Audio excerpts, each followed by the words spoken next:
You may be busy doing something while you listen to this podcast, but you're never too busy to eat healthy if you eat Vite Ramen. This podcast is sponsored by Vite Ramen. Show support for a sponsor that supports Moore's Law is Dead at the link in the description, and if you do, make sure you use offer code BROKENSILICON. And you can also support Moore's Law is Dead if you need Windows keys or software at cdkeyoffer.com. If you go there, also use the code BROKENSILICON for 25% off Windows keys or die shrink for 3% off everything else on the website. All right, now let's get on with the show.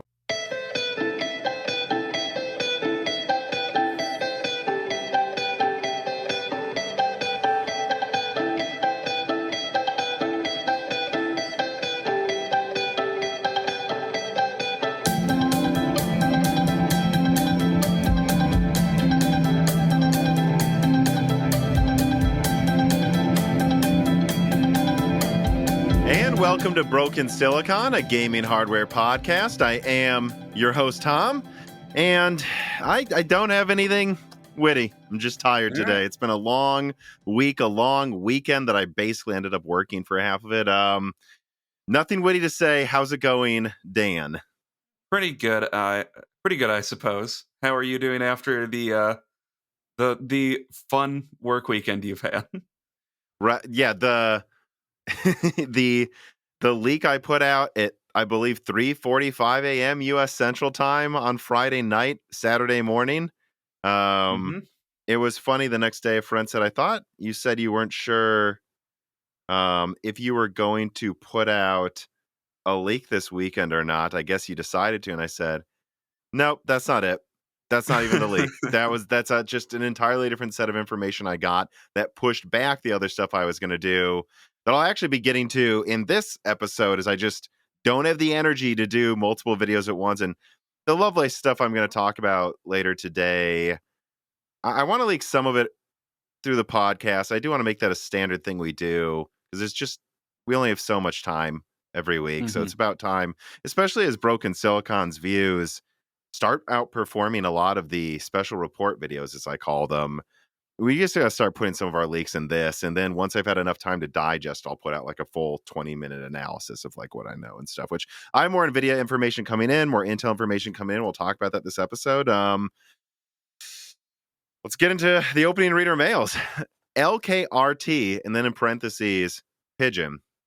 Okay, that's a weird name. He says, hi, Tom and Dan. Since you guys asked us in Broken Silicon 168 to write in about our Bulldozer systems, I'm happy to tell you that my old Kavari/Steamroller-based Athlon 4 860K that I used to game on is still doing work in my parents' PC alongside an R7 260X. R7 260X. I believe that was the rebranded HD 7790, which was the other card released that actually came out before the 290X, but is based on that iteration of GCN. Why do I remember this? Like, I guess it's useful to my job now, but sometimes I wonder, why would I remember something that specific? But he says, its gaming days may be numbered, but as an office and light CAD machine, it's still solid. It's 7 years old now, and I'm kind of waiting in fear for the all-in-one cooler to give up on us. Yeah, it depends on the all-in-one cooler. I've had some of those last for over a decade, even though some people say they're all going to break in 4 years. Yeah, I mean, I don't know. They're fine. And just makes, if it's a good one and it's not being pushed too hard. I haven't had one go bad ever. So, here's what I'll say. We talked about Bulldozer and we kind of made some, remarks making fun of people who might still be using a Bulldozer or pile driver system. And I expected more people. I expected a ton of people to write in about it. And some people did. Some people are still using Bulldozer and pile driver, Dan. Be honest, there wasn't not that many wrote in. Like, I was mean, you have 20 comments. There's like 5. I have to wonder how many fans of the show or the channel even had a Bulldozer/pile driver system to begin with, and then then you have to filter out the people that are still using one. I mean, I don't know, the one that's included here, it's not his main computer still. It's like a side thing that it says it's in his parents. His parents use it primarily, I think, right? Yeah, so does that even count? It kind of counts, I guess. It's still getting use. But let me reread, Your Honor, if I may approach the bench. LKRT said to write in about our Bulldozer systems, and he said that his parents are still using it. So I would propose that this is not his system anymore, and thus does not count as evidence. Kind of true. I'd like to be stricken from the record, please. But yeah, I mean, joking aside, though, I will also say that, unsurprisingly, old Intel owners wrote in as well about their Sandy Bridge, Ivy Bridge, and Haswell systems that are, of course, from that era. And I will say, a lot more of them wrote in that are still using like a Haswell system as well, which I That guess due to doesn't market surprise me. share, yeah, it's not surprising, but I think I stand by there's more people slumming it on an old Intel system, relatively speaking, even if you account for market share, I then think there are people. I think the Bulldozer people were happy to upgrade to Zen, is what I'm I saying. think you're slumming it less if you're on Haswell.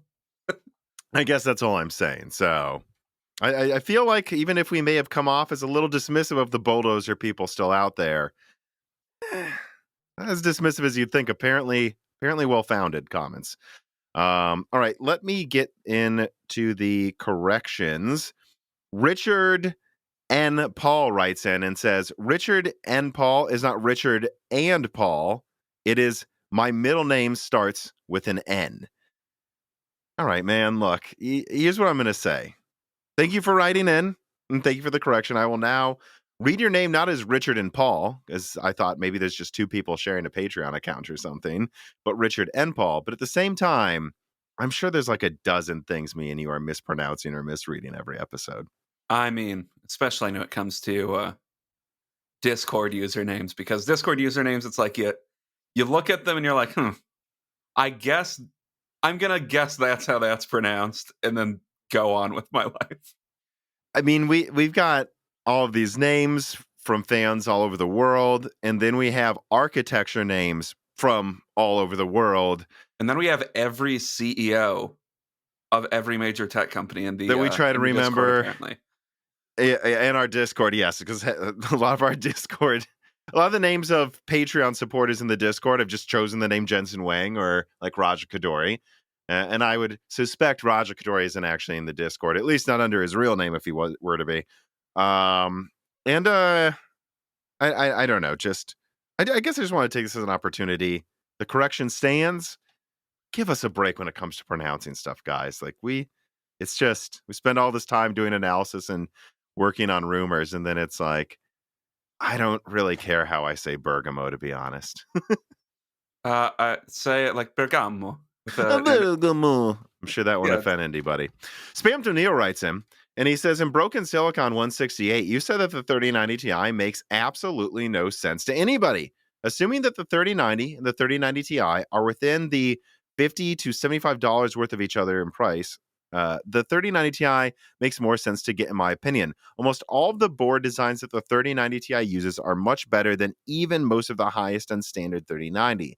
Now, I personally hate high power consumption, just like you, Tom, but I think being more confident that your GPU won't randomly die is a good trade-off, and you can just lower power consumption manually with a 3090 Ti, just like the 3090 at same TDPs. The 3090 Ti will probably outperform it. Look, I agree. It's worth spending extra money for a 3090 Ti, but the reason I made that comment is just, as I'm about to get to later in this episode with one of my leaks, I mean, I think the 4070 or whatever is probably going to be $600. It's certainly over $550, and I believe it's going to at least roughly match a 3090 Ti. So from that perspective, I don't care which one's better. I think both of them need to be under $800 to at least be similar performance with worse efficiency but extra RAM, kind of making up for it. And I just find it highly unlikely 3090 Ti's are going to be below $800, at least before Lovelace is actually out. And I could be wrong. I mean, we'll see. I mean, I've already seen 3090s go below, I think, 700 on eBay occasionally today. But well, I mean, we'll see what happens. But like, when I look at what things are selling for right now, like I don't know, man, used card sellers, they've got like two months maybe to get all their crap offloaded. I think it's going to have a pretty big tanking in value because yeah, once you have those cards out, it's going to set a new anchor point for these used cards on the market. yeah, and I just again like and as far as the 3090 versus 3090 Ti, like 3090 is still selling for substantially more than the 3090 used. So think the 3090 still makes more sense until the 3090 Ti starts dropping on the used market more. Right, because that's the other thing is, like, I don't recommend getting any of these cards new unless it's an absurd deal. Like, it's not like, I'm trying to think of, like, the best examples, but, like, I think there were some new. Nah, there really aren't any. Like, the fact is can you get it used for an insane price? Because the new ones are still selling for well over what I believe Lovelace is gonna cost new, Mhm. and for that reason, then that just basically leaves used 3090s because there's no used 3090 Ti's for $800. If there were, then yes, I would say sure, get a used 3090 Ti for 800 over a used 3090 for 750. But I just doubt that's going to happen. And by the way, who is that selling the 3090 Ti now? Would they buy it for 2,000 2 months ago and now they're going to accept 800? Maybe, but I find that unlikely. uh, I'm sure if they're doing that, they're not happy about it. No, no, they probably aren't. But all right, we are done with the corrections. Let us now get into the first story. Early September Raptor Lake and Zen 4 updates. And I've quite the write up I put together for this one today. It's an amalgamation. If you go down into the description, everybody, of like 1, 2, 3, 4, 5, like 7 links. So, as has become customary the past few months, every news cycle seems to bring a shotgun blast of Raptor Lake and Raphael updates that together add more paint to an almost completed painting still in progress of what consumer GPU CPU competition is going to look like this fall. The following updates from Moore's Law is Dead and others this week are as follows. Number one, constant leaks from various outlets point to Raphael and Raptor Lake being very close to performance at the top and having different strengths at the bottom of their lineups. Specifically, it seems the 7950X and 13900K will, as has been reported constantly by this outlet all summer, be within about 5% of each other in both multi-threading and single-threading performance. But near the bottom of the lineups, AMD may have a leg up in gaming, while Intel has a leg up in multi-threading. Oh, how the times have changed. For context, Igor's Labs has leaked the initial launch lineup of Raptor Lake K chips launching in October that includes a 5.8 gigahertz thermal velocity boost i9 with 8 big cores and 16 little cores. And then at the bottom of this lineup is a 5.1 gigahertz i5K with 6 big cores and 8 little cores. Below the i5K, Intel will be rebranding and underclocking the dies used for that were used for i5-12600Ks to fill the non-K tiers. This was rumored for a week that Intel would rebrand Alder Lake into 13th gen below the i5 Raptor Lake Ks, and Moore's Law has also been able to confirm that while there were plans for an 8+8 mid-die Raptor Lake type of like mid-range Raptor Lake die configuration, that bad Alder Lake sales have forced Intel to use Alder Lake instead until that stock sells through.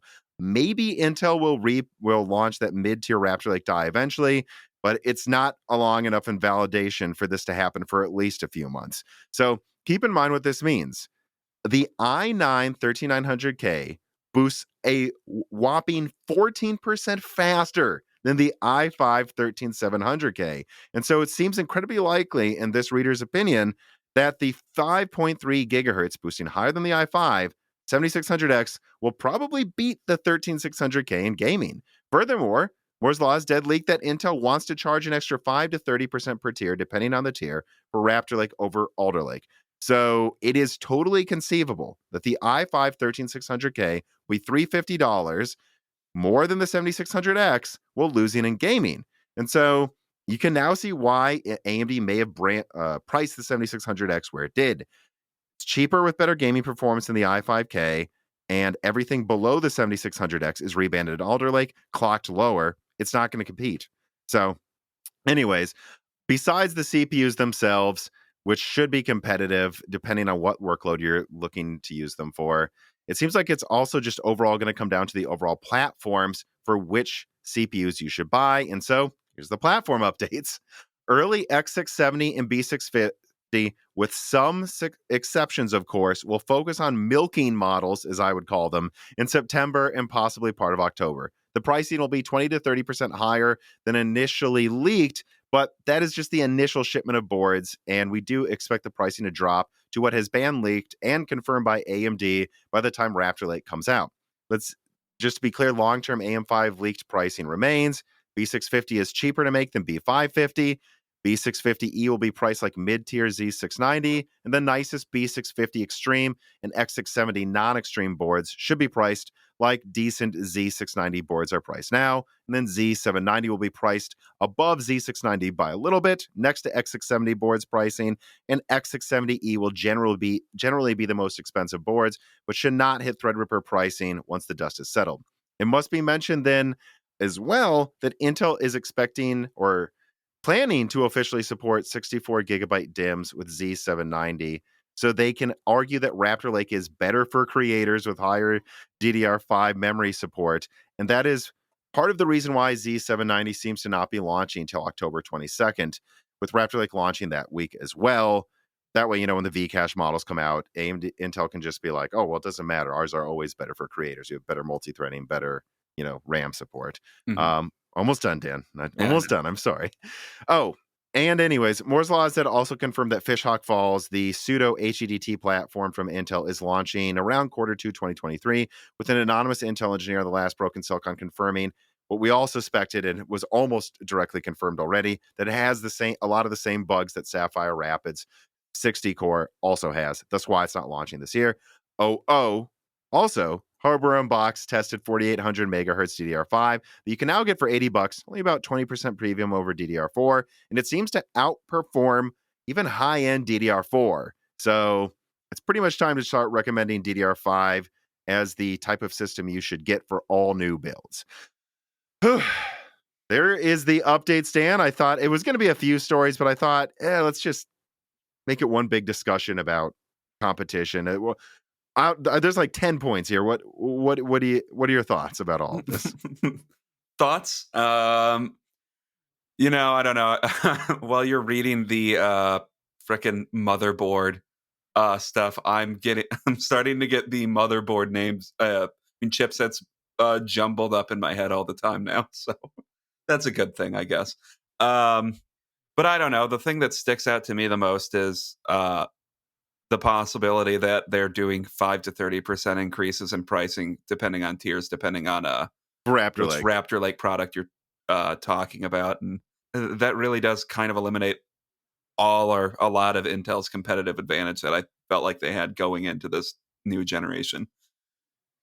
And I agree. And look, for anyone listening to this, any of the crazies that want to clip this and like throw it at my face on Twitter in a month or two, I reserve final judgment for when final reviews are out and when we have final pricing. So while I may suspect some things, all I can confirm is what Intel wants to do, what sounds like they're planning to do. If the i5 13600K is $300, I think I'll probably recommend it over the 7600X. Maybe you'll lose in gaming, but like, how much really? And it will have like 50% better multi-threading. I think that's a decent. Yeah, that's true. It's decent. So, but at the same time, it's like, okay, but that kind of has to be what it is, because if it's 15% more money, like let's say it's $350, and I actually had a couple sources directly say that number. If they want to charge $350 for the i5, which I would understand why Intel wants to and thinks they can, then I go, well, are you a gamer? It loses in gaming. It's more expensive. It's on a dead platform. I don't know. Like, it is what it is. I mean, if you need more multi-threading performance, it's probably that's 20 threads at that now, right? I have to do a little math equation every time. 8 plus 12, yes. 20 threads for the i5K. So, yeah, that's definitely an advantage. I mean, the classic meme of AMD more cores, I think we need to do a revision of that and replace AMD with Intel. But, I mean, I guess at the bottom of the stack, you're going to have better multi-threading performance, but it's an interesting advantage to have, I feel like, because I feel like as you spend more money, typically what you want is the multi-threading advantage. And if at the top of the stack, they're both more or less the same, I don't know. I guess if you need to do multi-threading on a budget, Intel will be the best option this generation. But right, but or on more of a budget, if $350 CPU still isn't cheap, exactly, or I don't think most people would consider that cheap. No, and then everything below $300 sounds like it's Alder Lake rebrands, and mind you, Alder Yeah, Lake rebrands that are clocked to 65 watts, so I don't think they're gonna beat the, 7600X at pretty much anything, and they're certainly gonna lose in gaming, and so is it really a bargain? It's like $200, and keep in mind, AMD reserves the right to launch a 7600 non-X. They totally could just, "Oh, mhm. and now we're launching this in November." Like, it nothing, cost them nothing, Yeah, and then because that's now 250. if everything below the 13600K is Alder Lake, then that also kind of that makes the, like, the 13400 Mhm, series or class of i5s that they put out every year. That makes that a lot less enticing because I think for a while now, at least, the 400F, whatever they put out that mhm, year, is if you're trying to go more budget, that's kind of the CPU to get, you know? mhm. But yeah, now it's very vulnerable to Yeah. and if you wanna do a budget system, I think I saw at Micro Center the 5800 X3D is now 380. I don't have any reason to believe AMD couldn't afford as they get better at manufacturing and the yields they get out of adding Vcache. Who's to say they couldn't afford to just keep making the 5800 X3D and drop that cost to 300 bucks or something and then say, "Hey, you want to keep using DDR4, let me recommend the 5800 X3D to you that outperforms all other DDR4 Alder Lake systems anyways. Do you have Yeah. DDR4?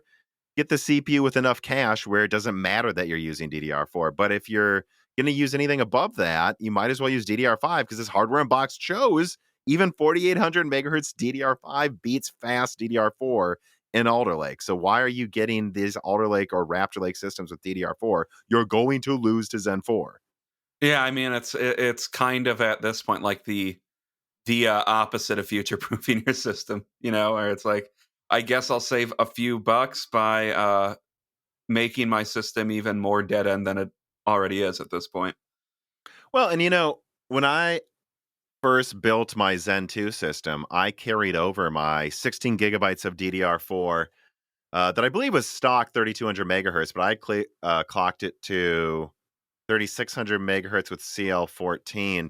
Crazy timings on it's what's in my Alder Lake benchmarking system now. Still have that 16 gigabytes of really fast DDR4. And eventually, when RAM got a lot cheaper for a higher capacity, I got 3733 megahertz DDR4, 32 gigabytes of it. So, like, if you build a DDR4 Raptor Lake system, you're not upgrading that. DDR4 is only going to start getting more expensive than DDR5 next year. You're just hope you're happy with whatever RAM you're still using for the next 4 or 5 years. But if you get a Zen 4 system with 4800 megahertz, just 16 gigabytes, certainly not going to hold back any games right now. And then who's to say in 4 years you can't get 64 gigabytes of like 8000 megahertz? You know what I mean? Yeah. Yeah, and I guess that's the amount of RAM we're talking about now. I actually did think that was an interesting point you brought up with the motherboards that Z790 will support up to 64 gigabyte DIMMs. Do you, do you think Hmm. there will be standard consumer systems, or that will be a significant amount of people that will want 64 gigabyte DIMMs So like on? 256 gigabytes of RAM. Yeah, I mean, I'm not saying it's not a benefit to have that as I a don't feature. know. It's just, it's definitely something you can market better. It's just, I wonder if people that want to have 256 gigabytes of RAM, I think will tend to want to be on HED platforms instead, anyways, right? Maybe, but you, and you just queued up a point I wanted to bring up next. Thank you Oh. for being psychic. From what I've heard from a couple people, Intel feels like they have to try to market Raptor Lake as a pseudo Mm, HEDT system. Number one, because they're not sure long term they're going to hold any gaming performance crowns because Zen 4 Vcache is coming, but also because Fishhawk Falls is delayed. So I think Intel is going to market this stand just because they know AMD is going to start teasing Threadripper in like yeah. January. And so they're like, well, our crazy weaker 24 core Fishhawk Falls is going to release when it doesn't really matter anymore. So let us market Raptor Lake for what it's good at multi threading, RAM support, and this is our HEDT system, guys. Well, and to an extent, I guess it's. Kind of is too. I mean, what it's what 32 threads now, Hmm. 24 cores. I mean, a few years ago, this definitely would have been thought of as an HEDT system, and I know comparing it to a few years back is somewhat flawed, but I think it's worth looking at like having that perspective of how fast systems are changing and how much just how much benefit you're actually getting from having so many more threads when I don't even know if a lot of the software is necessarily caught up to it yet. Well, I mean, by the way, this might put things in perspective. I think I saw in one of those, countless articles on some rumor website about leaked Cinebench scores for the 7600X. I thought I saw one of them placed its multi-threading performance close to where the 1950X is, meaning that a 6-core Zen 4 in multi-threading is close to a 16-core Zen 1. And I just think that's funny to think about in the context Yeah. of like how far we've come for what we used to consider HEDT and what now people are like, why don't I have at least 800 cores in my system? We'll certainly be there eventually. Yeah. All right. Actually, also completely on subject of what we're discussing right now, J Matty Ice writes in and he says, "Hi, Tom and guest. No silly names. This is an important question. Tom, really appreciate your long-term thinking when it comes to AM5. I really want to build a Zen 4 system so I can just upgrade to Zen 5 Plus or Zen 6 in a few years and not have to switch motherboards. But my holdup is this. Will DDR5 last that long?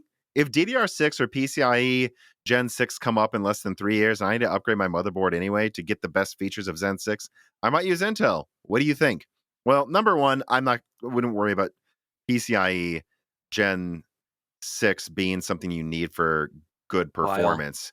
I mean, I would consider PCIe Gen 5 to be similar to PCIe Gen 3, where that came out with Ivy Bridge, and then that was all we needed for the majority of a decade. you know, or like at least 5 years, more than 5 years. Yeah. So majority Yeah, of I a think decade. so. Um, I know Gen 4 honestly was kind of long overdue. Intel, people I talk to at Intel say this themselves that they think Comet Lake should have had Gen 4, and maybe even Coffee, like that they thought it was silly they didn't move forward with that sooner. But it made up for lost time, and then Gen 5 is coming just a few years later, and boom, done. Like more than enough now. Like Gen 3 was over Gen 2 over Mhm. Gen 1. So I wouldn't worry about that. And I would add, guys, there's always a bottleneck in your system. You can always buy something better every year. A 1% bottleneck for running Gen 5 in 3 years versus Gen 6, I wouldn't cry about. But additionally, the actual question about DDR5, what I wrote down here is I totally expect 8,000 megatrans for DDR5 in 2 years, maximum. And I think we'll hit 10,000 megatrans for before Zen 6. So I mean, DDR what's it at right now it's like at max? 62, sixty six Okay. hundred. you know. So you know, it started at kind of 4,800, but that was slower. But no matter how you look at it, like DDR4 really kind of started at 2133 megahertz, which was the same speed as the DDR3 I was using at the time, Mhm. actually, all the way back then. Um, and now we have 3,800 megahertz is pretty standard, even. And I would say then with that notion, again, like how far do you think DDR5 is going to go? I think, yeah, I think it I don't I think it'll mean, be as long lasting as DDR4 necessarily, because I think there's some stagnation there from, of course, being stuck on the same nodes, which are also used to make RAM in addition to graphics cards. But no, I I think I I think it's I gonna last you the whole platform life. I mean, shorter maybe because what DDR4 I guess came out in 2014, so it's been around for 8 years now, which doesn't feel like it's been around for that long, but I guess that's what getting older feels like. Um, but yeah, I mean, DDR5 will probably be around for at least 4 years, I would think, right? Like, Exactly, and so it's like I have no doubt that DDR5 will not bottleneck Zen 5, Hmm. and I think it's unlikely it highly bottlenecks Zen 6, and so you're going to get at least a in there, and then if it does, they'll have a Zen 5 Plus, I'm sure, or something, you know. Hmm. So I mean, look, DDR5 is going to be fine for like 4 years at least. So no, I would not buy a DDR4 system now because you think you're going to need to get DDR6 or PCIe Gen 6 in 2 years. I don't think you will. Yeah. Eliab's content writes in and says, "Hey Tom, why are tech heads on YouTube bashing AMD for a $300 CPU, the 7600X, competing with Intel's current gen i9-12900K flagship, and then continuing to say Intel is going to dominate in the low end segment, but failing to mention that AMD's new AM5 platform has long term support and Intel's a dead platform? Are they just idiots or don't want to admit they're wrong about their predictions?" Oh, well, there's definitely a lot of people that bashed Zen 4. I mean, my God, after that initial debate where I just put out a video, one of the times I also put out a video in the middle of the night this year, where I'm like, are you guys actually buying this sandbagging from AMD? They said, there are people that said Zen 4 is the new Bulldozer, and those people were fucking stupid. Like, I'm just going to say it. The new Bulldozer, I mean, I don't know how dumb you get. Like, what AMD's showing is a performance uplift higher than what Zen 3 brought overall and in everything, I think, actually. Like, Even if you completely bought the sandbagging that they had, it was just what? which you So can say I was we lucky, but I was sure they were sandbagging. yeah. 100% sure. So what? We Zen 4 is just instead of another big increase like it's typically been for the entire lifespan of Ryzen. Instead, we have 1 year or one generation where it's a meager increase. I mean, it still wouldn't be Bulldozer. So, Exactly. And it's like it uses more energy than Zen 3. I mean, yeah, it seems like this is the time AMD's like it's finally time to pull the clock speed lever. But at the same time, it's not like Intel's going to use less energy. Might have similar cooling requirements because of the heat density, but it's not going to mhm. use less energy. Zen 4 is much more efficient. So, yeah, I think I honestly, I think a lot of people that doubted Zen 4 are just digging their idiot hole deeper because they have too much ego to admit they are wrong. I mean, that is all there is to say. And then the only other thing I can think of is I think there were some people that because of the 5700X launching, they were hoping the 8 core would Hmm. be moved to the $300 tier, I which mean, I was hoping that too. yeah, I was hoping that, but at the end of the day, it's not like the 7600X is going to be worse than the 5700X in anything. So, No, the 7600X is moving 5800X 3D performance to the $300 mark, yeah. which was previously 450, which was trading blows with Intel's $500 to $600 flagships. To say that's bad is okay. Well, then you can go get rebranded underclocked Alder Lake below it. I mean, because that's what Intel's offering for less money.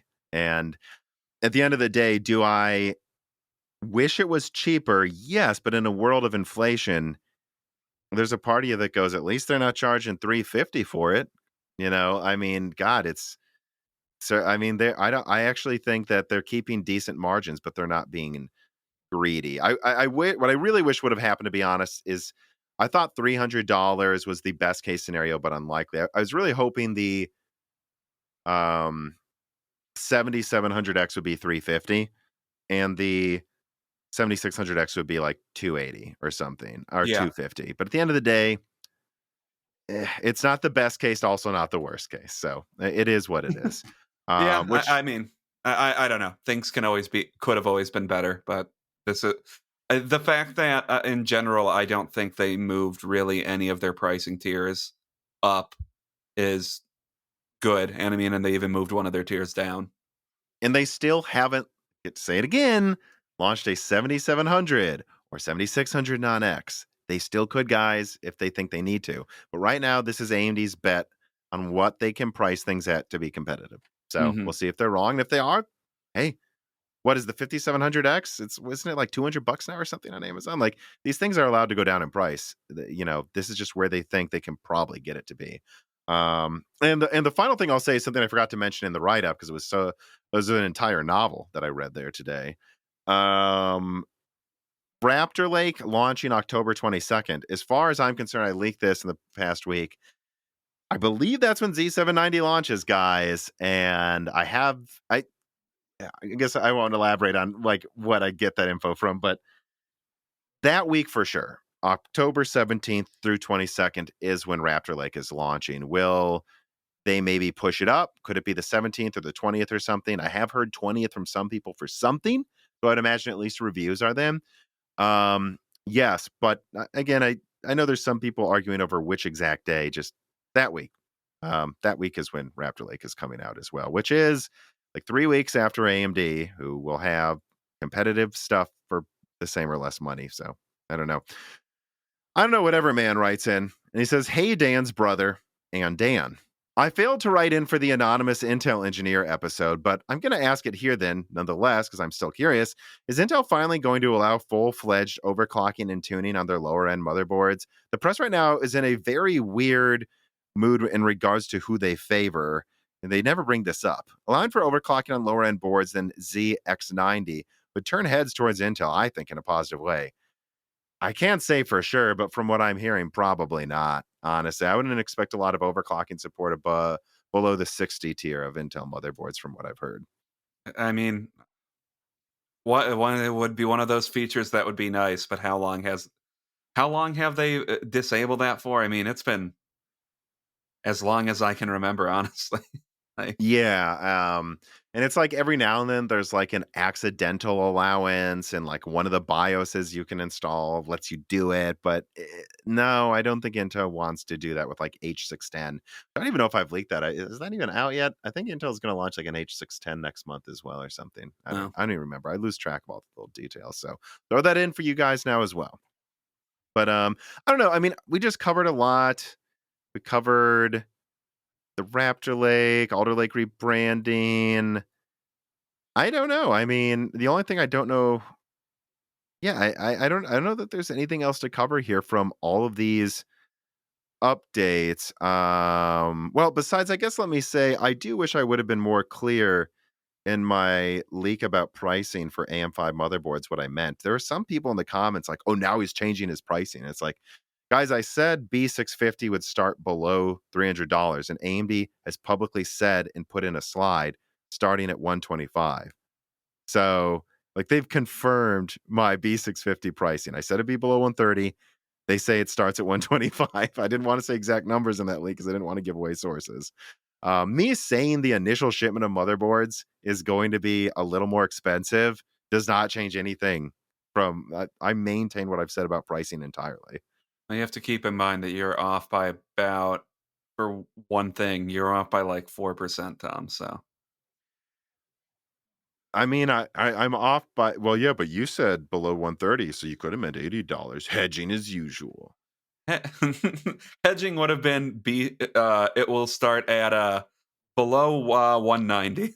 A, lit- a It could little be bird tells me it's between $80 and $500.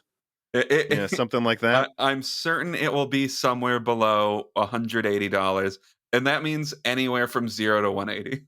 Mm-hmm. Definitely have real sources if I were to say something like that. Reese, what is it? What's this message over here?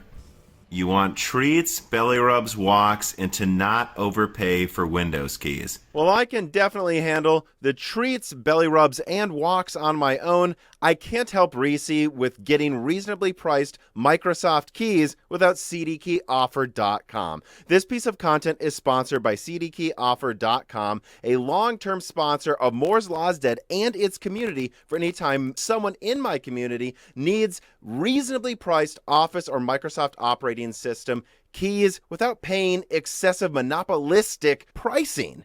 But that's not all they offer either. They also have great deals on PlayStation, Steam, Origin, and Uplay keys, and physical products like gaming chairs and keyboards and mice as well. They are always running sales, but make sure you use the best code possible provided for Moore's Law's Dead fans for the biggest discount. Use the links in the description or on screen, and then the code BROKENSILICON to get 25% off Windows codes or die shrink for 3% off everything else on the website. Clicking on these links really does help the channel a lot, and using the offer codes helps it even more. It keeps CDKey Offer as a reliable sponsor for this community and for you to use again in the future as they keep sponsoring us. Go to cdkeyoffer.com today. Let me move on then here to story number 2. Okay, so I just titled this, "We need to talk about what's going on in leaker coverage." This was a major component of one of my recent videos exposing a fake leaker. Here's the write-up. So I'm not sure how much time we should give this, but I do believe it's worth mentioning twice, once in the video and once again in this Broken Silicon, that the YouTube account FCL or Qubit Leaks was a troll account created to prove how little thought goes into the posting of recent leaks on many tech websites and YouTube channels. FCL posted bogus Arrow Lake information that I can debunk, that I officially debunked, entirely made of 4060 and 4060 Ti info. It's not coming for a very long time, guys. They're not testing them. And three, an internal Nvidia benchmark chart that literally wasn't labeled and yet was reported on by multiple websites, and hilarious half-finished RTX 3080 renders that, again, that Twitter account didn't even say what they were renders of, but a bunch of websites said that all of a sudden the 4080 had been leaked. And he also not covered by other websites, but yet they covered other things from this Twitter account, claims that something 80 times better is coming. Multiple tech outlets quoted these tweets, added whatever they wanted as an explanation. These were fake. Anything from FCL, anything from Qubit Leaks, they were all fake. And I really just think it's insane anyone wrote stories based on some of this stuff. And you know, I'm actually getting really annoyed too, because like I leaked Zen 4 Vcache performance, early performance numbers, and that it's launching in Q1. And then even sites like Gamers Nexus wouldn't cover the stuff that I leaked until a Twitter account farted out vague info about Zen 4 X3D having good gaming performance and launching Q1. Like, it's just ridiculous. It's like, so what? I need some ridiculous Twitter account to quote what I said a week later for you guys to quote this well-researched and explained YouTube video. I don't know what makes some websites, including major ones, for some reason, not take leaks seriously unless an anime girl profile picture of a Pokemon tweets something. But it's getting absurd. Yeah, you know, it's just a lot of sites and some YouTube channels like they act like aggregators for rumors more so than anything a lot of times. And I think we can have a discussion on the usefulness of that to begin with, even if you like include actual commentary on it. Or I shouldn't say, if you include critical commentary on whether you think these rumors are fake, which I don't think most of these outlets are doing that at this point. I even think that has questionable value because just propagating things you don't think are real, even if you say, well, I think it's fake, is just, it's still So then propagating what a are you bad saying? idea. Yeah. But it's like this guy had 300 followers or somewhere He had around like there. 200 when some of those tweets were put out. So he had like, I 2 to think 400, yeah. the Nvidia benchmark leak was definitely the thing that got the most coverage. I mean, several websites covered that.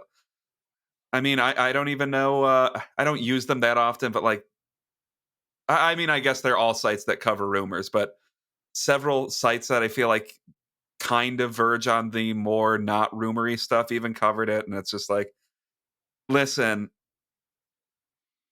try to put some critical thought into what you're covering if you're going to cover especially things like a rumor from a completely unverified Twitter account that has no credentials to it, no track record of being correct on anything or not.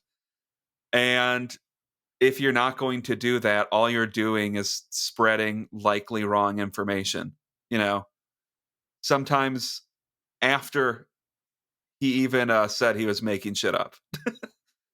Right. You said that there were some YouTube channels that literally referenced the leaks again after he publicly said they were made up. Not even just me, he did. Yes, yes, after he said, "You got me," and said all of it was made up. I mean, and that just, if they can't even keep track of when their own, when the Twitter leaker they're covering themselves says it's fake, why is anyone listening to these channels? I don't know. I don't know, man. And it's like, at a certain point, it's just, I don't want to dwell on this too long, but like, Kopite, forget me, Kopite wasn't taken super seriously until he was like one of the only people to get the FP32 core count correct for Ampere, all of those details. And then like you just make a Charmander picture and now, or like some guy pops up that tweets 1,000 different things every week, and it takes him saying Zen 4th Vcache launches Q1 before anyone covers it, even though I put together like this like a very like in-depth coverage of what Zen 4 Vcache is going to look like and when it's going to launch. It's like some of these websites really need to take a hard look at why they cover people before and what they're doing now. And I got to say to this community is not going to get better unless you guys make it better too. You got to stop rewarding the worst coverage. It's just insane. Yeah. Because like some of us put a lot of effort into this, guys, and it's just bad. I mean, and you know, I go, people, and I see this in the comments, it's like, well, what do you expect out of modern journalism? And I say, I don't know, you're the one fucking clicking on those stupid videos and articles. Yeah. Why do you think modern journalism's bad, community? Who's giving them the clicks? But that's all I got to say before I get more mad. Let us move on to another story here that made quite a lot of waves in the past few days. Story number 3. Intel finally confirms ARC specs amongst rumors of discrete being effectively canceled. Right, here is the write-up. Recently, Intel finally confirmed ARC specs, Moore's Law is dead, leaked months, if not arguably years ago. The A770 is a 225-watt, 8 or 16 gigabyte card with 512 execution units and 256-bit bus. The A750 is a 225-watt card with 8 gigabytes of RAM, 448 execution units, and a 256-bit bus. And the 580 is, the A580, is a 8 gigabyte, 384 execution unit, 256-bit card that, as far as I can tell, was I'm the only one who leaked that configuration. And but yeah, all these are coming from the top die. So far, there still seems to be no mid-range die that's coming out. And it really is worth noting, though, that those A580 specs, I believe I'm the only person who said, no, I think it's going to be 256-bit, even for the A580. It's worth reiterating that I think we were the only ones who got that right because, well, I have other stuff I've leaked recently that is that's really quite a big deal. And, you know, me pointing out that I've gotten these other things right isn't a brag, guys. It's just to say, well, I've gotten these other things right. So please take what also I'm about to say seriously. Moore's Law is dead recently leaked that the decision to cancel Arc Discrete has effectively been made, and that Intel cannot afford to prop up AXG to the degree they were hoping they would be able to a few years ago when they announced the Arc, or I guess at the time, the XE Odyssey. The fact is that Intel thought Arc would launch into a market hungry for any product that has GPU written on it in Sharpie.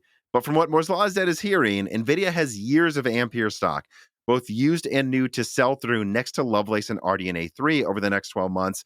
And thus, Intel knows that with that heavy availability, heavy competition now, and also the fact that RDNA 4 and Blackwell are going to be killer architectures launching before the end of 2024, Intel does not think they have any hope of catching up in performance in GPU until 2025, and therefore, in a down market, their inferior products will be impossible to sell. They don't have the money to bet on any losing products anymore. These are the types of decisions, by the way, guys, AMD had to make when they only had Polaris and Vega for 2 or 3 years. It's because that's all they could afford to make, and they couldn't bet on anything that wouldn't sell. Multiple sources corroborate that after the initial Alchemist launch happens, PC gamers should massively temper any expectations of exciting discrete desktop cards coming from Team Blue in the future. It sounds like a monolithic low-end Battle Age product might be in the works for next year, but that's about it.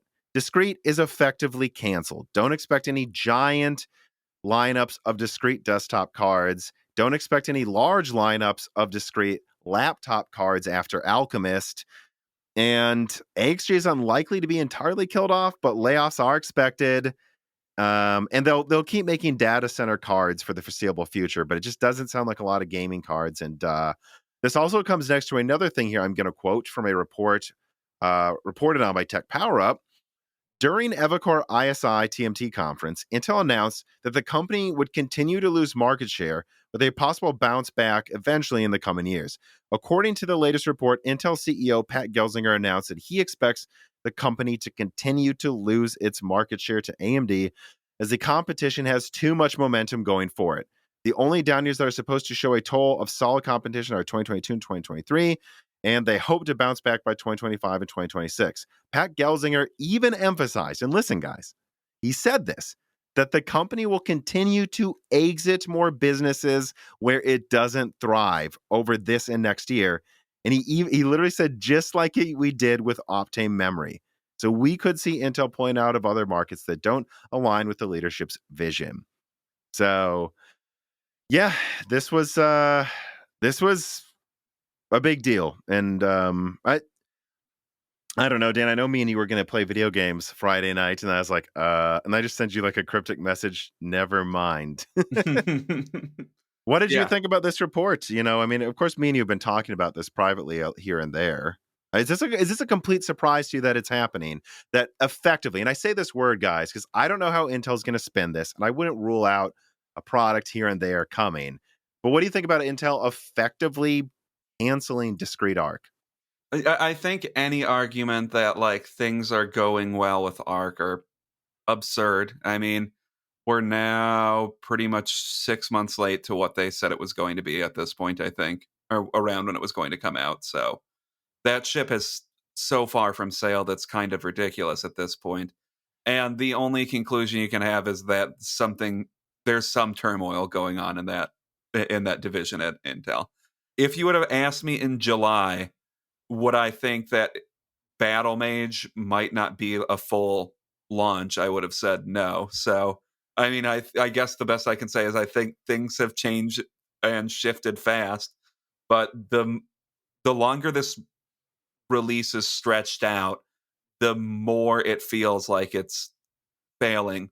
It's almost even worse than if they had just said nothing for 6 months and then published this report or this piece that they did the past when was this in the past week about the specs of Intel Arc. Like they had just gone silent for like 6 months. The A380 randomly drops or something on Newegg, and then this comes out and they say these are the specs.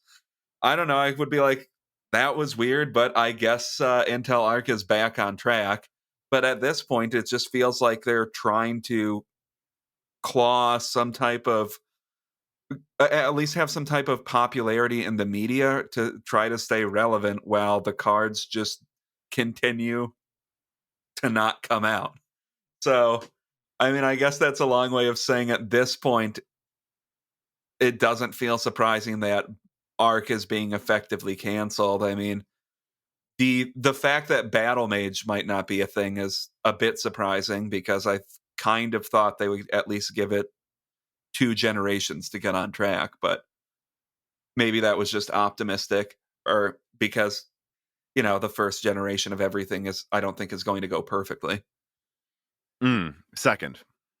Sorry. DG2. That's Second true. generation. That is. I'm going to continue to be a jerk about that anytime people says first gen. Second gen. Alchemist is their second try.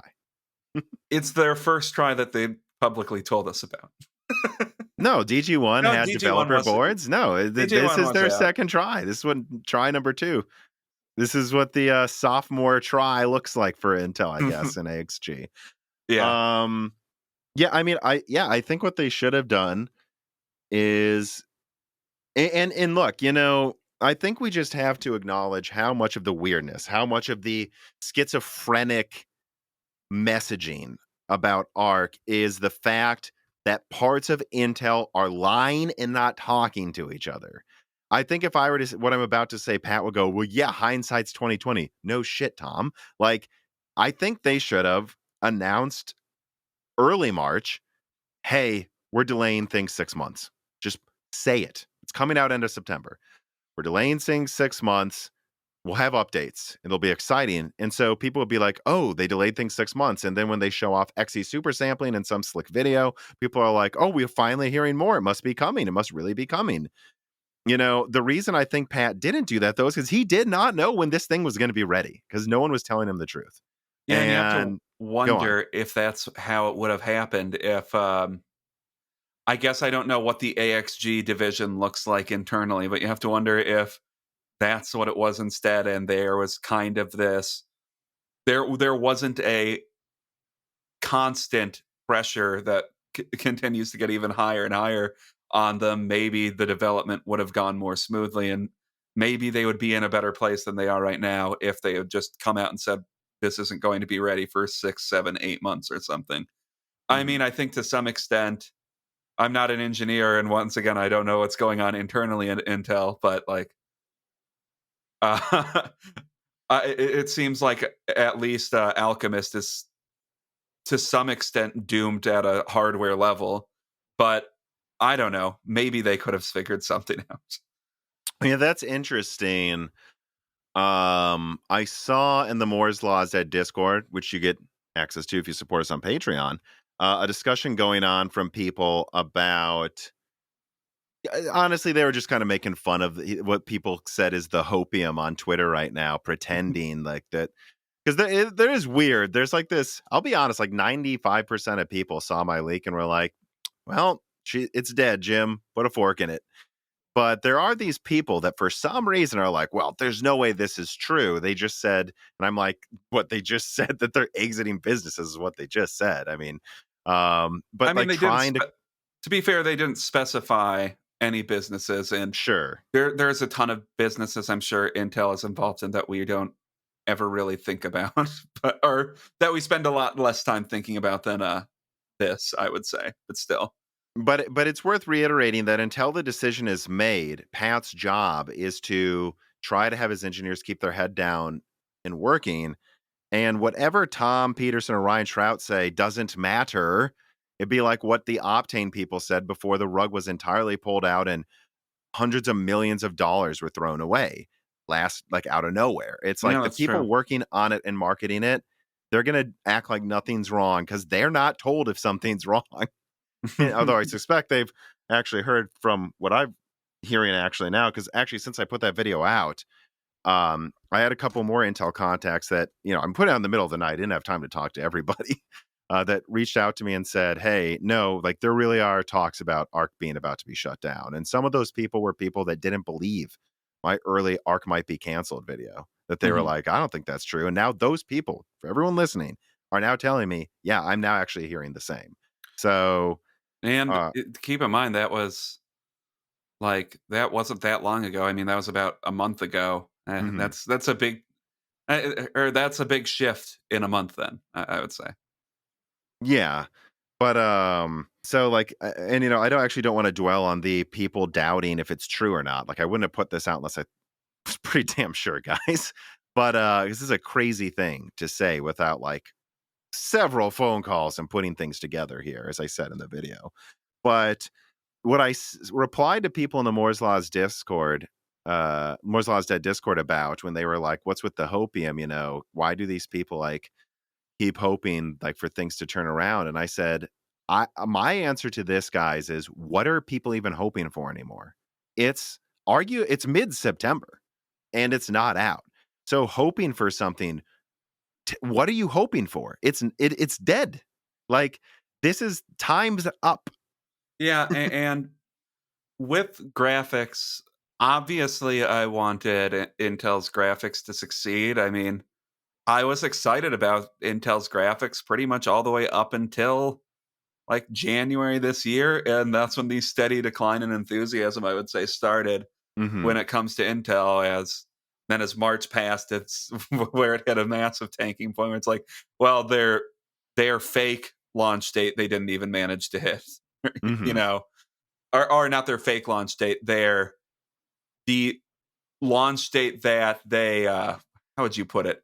The lie that they told us about what that was the act we've ascertained was the actual launch date. They didn't even hit that. And it's like at a certain point,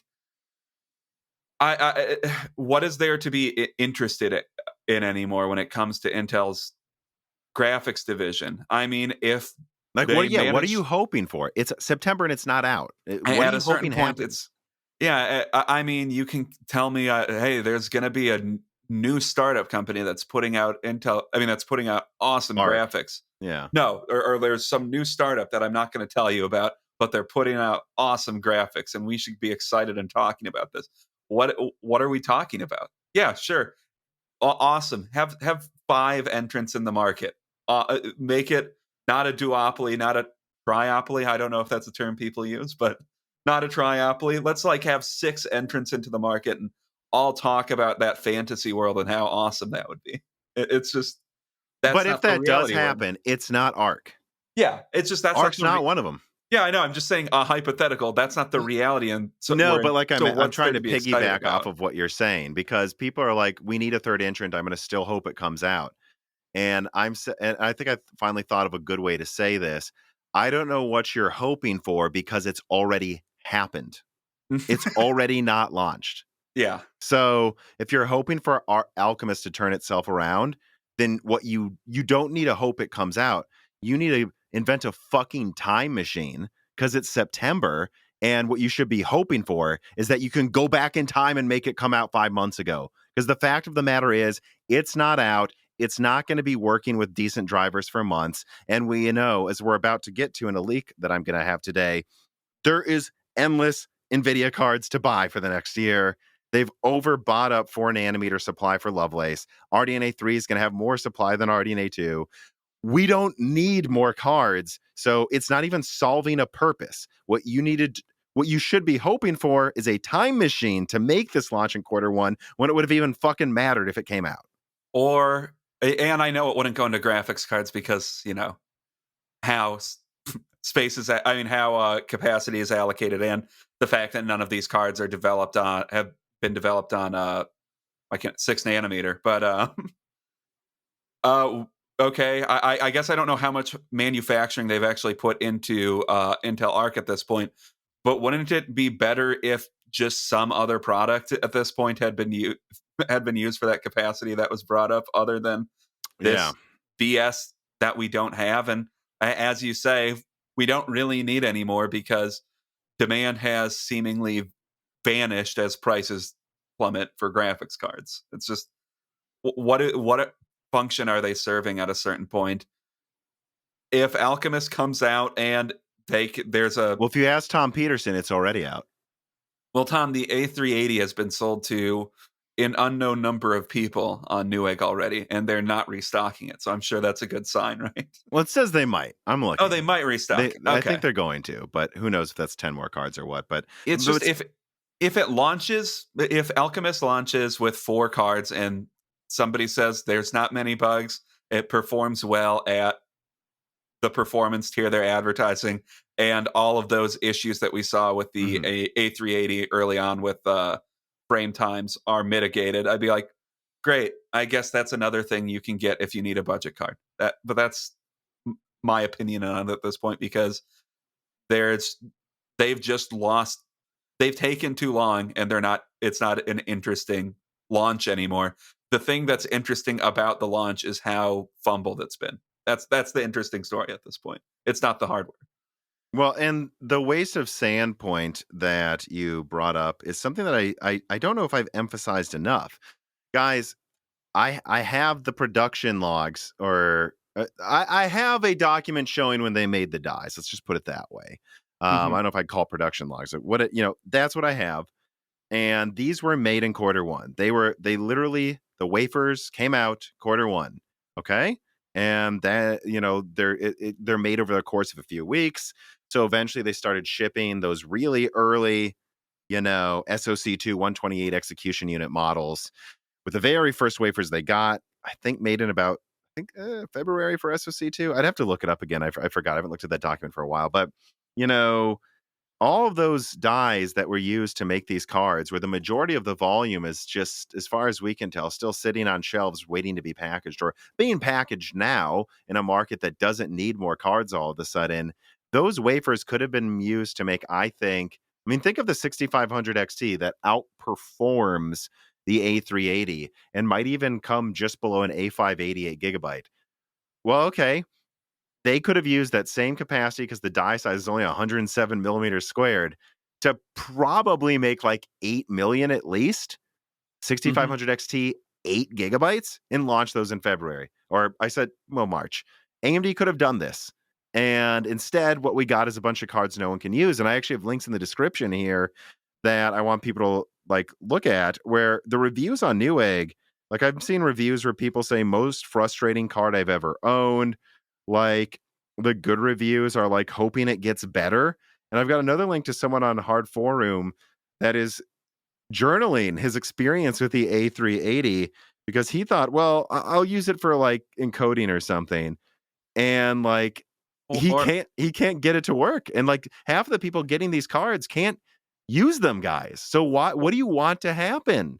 Or like, to harken back to a video we've discussed on the podcast before. I think it was a Gamers Nexus video where they basically showed that like the A380's drivers like are a house of cards, that if you like adjust any settings on them, it just becomes a buggy mess, to the point where like it almost bricked several of their systems. And it's just, yeah, it sounds like the A380 is a giant pain to use. So, I mean, To I don't know. this day, because if you go to Yeah. hardforum.com post, this person still can't even get the thing to work to this day. And people say drivers are getting better.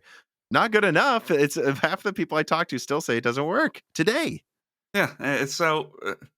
I just don't know what the product that you're hoping for is. It just, Because it hasn't it's not there. happened It's just already. not there. Yeah. Exactly. So it's like, yeah, I want a third entrant into the market. Having three competitors is better than a duopoly, but that's just not the reality. Yeah, and well, I guess the final thing I'll say on this part of the podcast is, and I said it before, I've said it in a few videos now, especially the art cancellation leak I just put out. No one would benefit more from Alchemist succeeding than this YouTube channel. No one. We had pictures first. I had the specs in 2020 for the top Alchemist cards. I had it before they even named the damn thing. No one would benefit more from being the channel who leaked Alchemist first, leaked Performance first, and then it comes out and it does great. That would benefit. I'd be the channel that was on the forefront of a new entrant into a market. It'd be like if I leaked Zen 2 years before Zen came out and it did well. I imagine that would give me a lot of credibility. Yeah. Selfishly, I want Alchemist to succeed. Not even just to help the market because I buy things from it, but because it would help my clicks. But that's not what's happening, guys. I'm not hating on Intel. I'm just reporting the news. I have an Alder Lake system right here. My laptop is an Intel laptop, and I have no regrets in buying that. I think it's fantastic, even though it has a 14 nanometer chip. But it's just not good. And the only reason Intel is doing this is not because they're lazy or they give up. It's because they can't afford to lose like $400 million a quarter or something for 3 years, and then keep launching these cards that fail to compete with AMD and Nvidia's low end. Well, there's just a mountain of used Ampere cards that probably won't sell through on eBay for a year. Intel knows they can't sell these cards, so that's why they're canceling them. Yeah. I mean, it's like, we're investing $1 billion into researching and development to develop this thing that people are probably that to compete with something that people are now throwing in the trash. Like, Yeah. I mean, I hope you're not if you have a GPU, but some people are. Like they're competing with they're competing with cards that Intel and Nvidia, I mean AMD and Nvidia are no longer making money on. It's All right. Crass writes in, "Hi, Tom and Dan. I'm really confused as to why the whole PC enthusiast space seems unwilling to pin any responsibility on Raja Kaduri for the really stilted ARC release. I've heard arguments to the tune of Alchemist was started before Raja, it's not his fault, and this isn't on him, it's a systemic issue in Intel. But honestly, I don't get it. Raja Kaduri joined Intel in 2017, a mere 3 months after Vega 64 hit store shelves. He was there in 2018 when AXG was given its current name and appointed as the head of the group. He was there when the ARC project was announced. Furthermore, in April of this year, Raja got a promotion from SVP to executive vice president on the back of a, in quotes, successful ARC launch. I'm not saying Raja should be fired. I don't wish that for anyone. But honestly, when is he going to take responsibility in the eyes of gamers? The way I see it, if you can get the promotion to executive vice president, then you should be able to take the heat. I agree. I mean, yeah, I can't talk about the internal politics of frickin' AXG or Intel, but like, you're professionally the head of this division at Intel. Yes, it's impossible that not some of this isn't on him, even if it's just from an administrative level. Like, this could have been handled publicly better, you know? Even if, like, the technology, all the technological development, none of it can be pinned on him. You could have handled this from a publicity standpoint a lot better than having seemingly a rogue unit of people talking about it now. Yeah, and I actually thought about this question a lot before we started recording. Here's what I'll say about Raja from what I can tell. And I'm somewhat included in that camp of people that you might, if you were being mean to me, if you're being nice, you were saying, might be trying to be positive towards people. A negative person might say, I'm making excuses for him. I might be in that camp that's made excuses just because I know enough to know what I don't know. And I know I don't work at Intel and know him personally. I've only met Raja once and I liked him in person. He's a fun guy, I can tell you that much. I mean, I'm sure Very funny person, very uh, charming. and I'm sure he's very smart too. And I'm Like, sure he's smart. I'm sure he's smarter than 99.9 repeating amount of people. Here's what I'll say though, now that I've thought about this. Raja Kaduri worked on graphics at Apple. Apple seems to be doing pretty damn well, doesn't it, people? yeah, that's And true. he worked at AMD on Vega in a company that was almost going bankrupt. And you can say Vega sucked, but Vega kind of acted as a do it all high end workhorse architecture that And that outsold architecture Fury. and that architecture is thrown into APUs for years after it was. I mean, yeah, they're just now not having Vega APUs come out, right? I mean, kinda. They're still obviously making and selling some of them. Yeah. But so, yeah, I mean, Vega wasn't really a failure. It's just its high end gaming iteration really left a lot to be desired, whereas it was very good at like mobile efficiency and small dies and minimum footprints. There were some things that did really well, but let's say that Vega was a mixed bag. Okay, well, then you look at Intel and you're like, you know what? He was there from start to finish, and the Bucks has to stop somewhere, especially, I agree, if he was promoted. So, what I would say about Raja is, yeah, I think he deserves blame here. He was in charge. There's no way around it. Having said that, at least I would ask people to concede Apple did really well with him leading graphics, and Vega was at most a mixed bag. So he's one he's like 1.5 out of, he's one for one. You did Yeah. well at Apple, did bad at Intel. And I would say this, I think there's a good argument to be made that if you keep the guy on a leash and it depends on how well the company's functioning. You throw Raja into Apple, firing on all cylinders, with people who are not afraid probably to push back on anything he says there. Like, I don't think Tim Cook takes shit from anybody.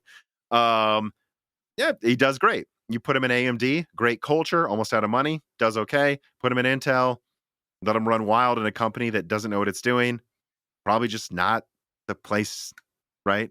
Yeah. How much of it is his fault or not? Well, the buck has to stop somewhere, but if you're going to blame him for that, at least acknowledge it hasn't always been bad. 'Cause people forget about Apple and stuff. So I don't know. That's what I would say about the whole Raja Intel thing. But yeah, I think what I would then also add is I think it's impossible to say that he's not going to get heat for how things are turning out here. But I would also say he is smarter than a lot of people, and his resume has a lot more successes than people acknowledge. So Yeah. I don't think he's going to have trouble finding, work for the rest of his life, whether at Intel or not.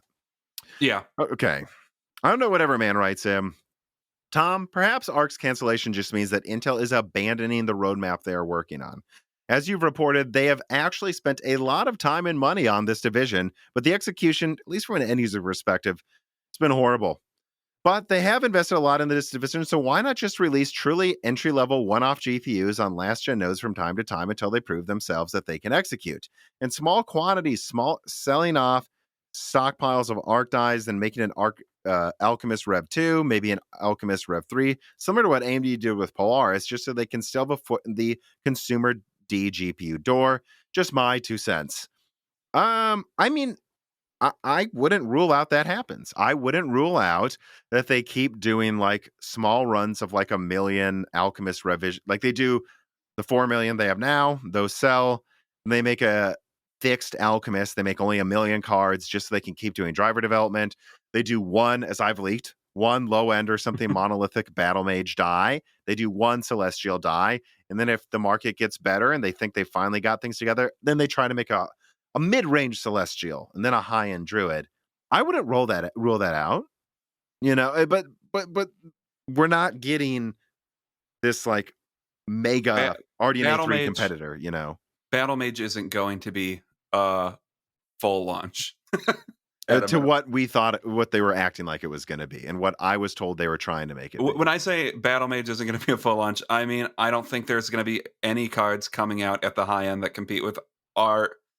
I mean, shit. At this point, you would want it to compete with RDNA 4. So, yeah.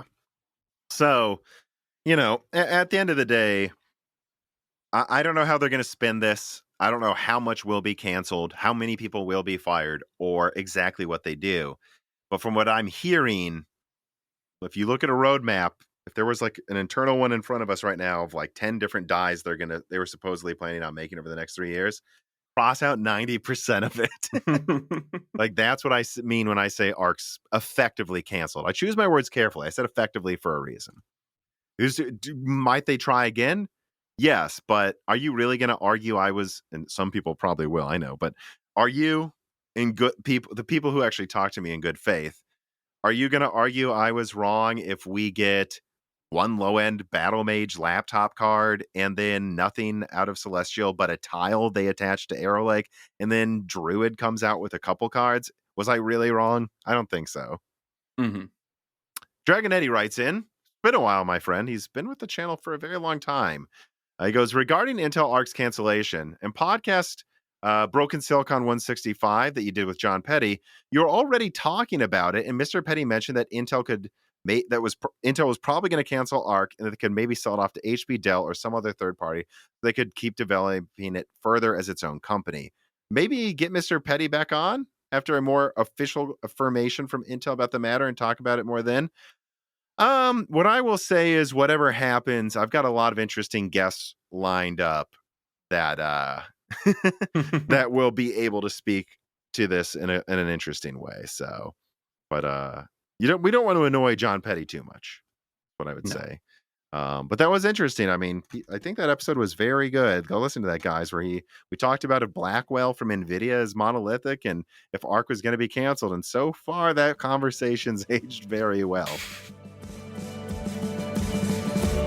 You can see my dog Reese here has a schedule that's almost as busy as mine when we're at the office during a work day. And because of this, we're both always looking for an efficient lunch that we can make quickly that's also very healthy. And we've solved the problem with Vite Ramen, who's a sponsor of this piece of content. Vite Ramen is an eager American company that's crafted a protein and nutrient-dense meal that takes minutes to make without sacrificing taste. This includes their classic packages that make it easy to add protein and other ingredients of your choice while cooking, or their new Ramen Go packages that offer a healthy, microwavable option for those who truly only have a 15-minute lunch break. Click on the link in the description and use the offer code BROKENSILICON to save 10% on a variety of different products, including special bundles for Moore's Law's Dead fans, raw nudes if you want to make up your own recipe, Vite Go packages, and other food products and cooking utensils, and more. Whatever you prefer, using these offer codes helps support this channel tremendously, and it gets you a good deal for a healthy, fast, and tasty, reliable sponsor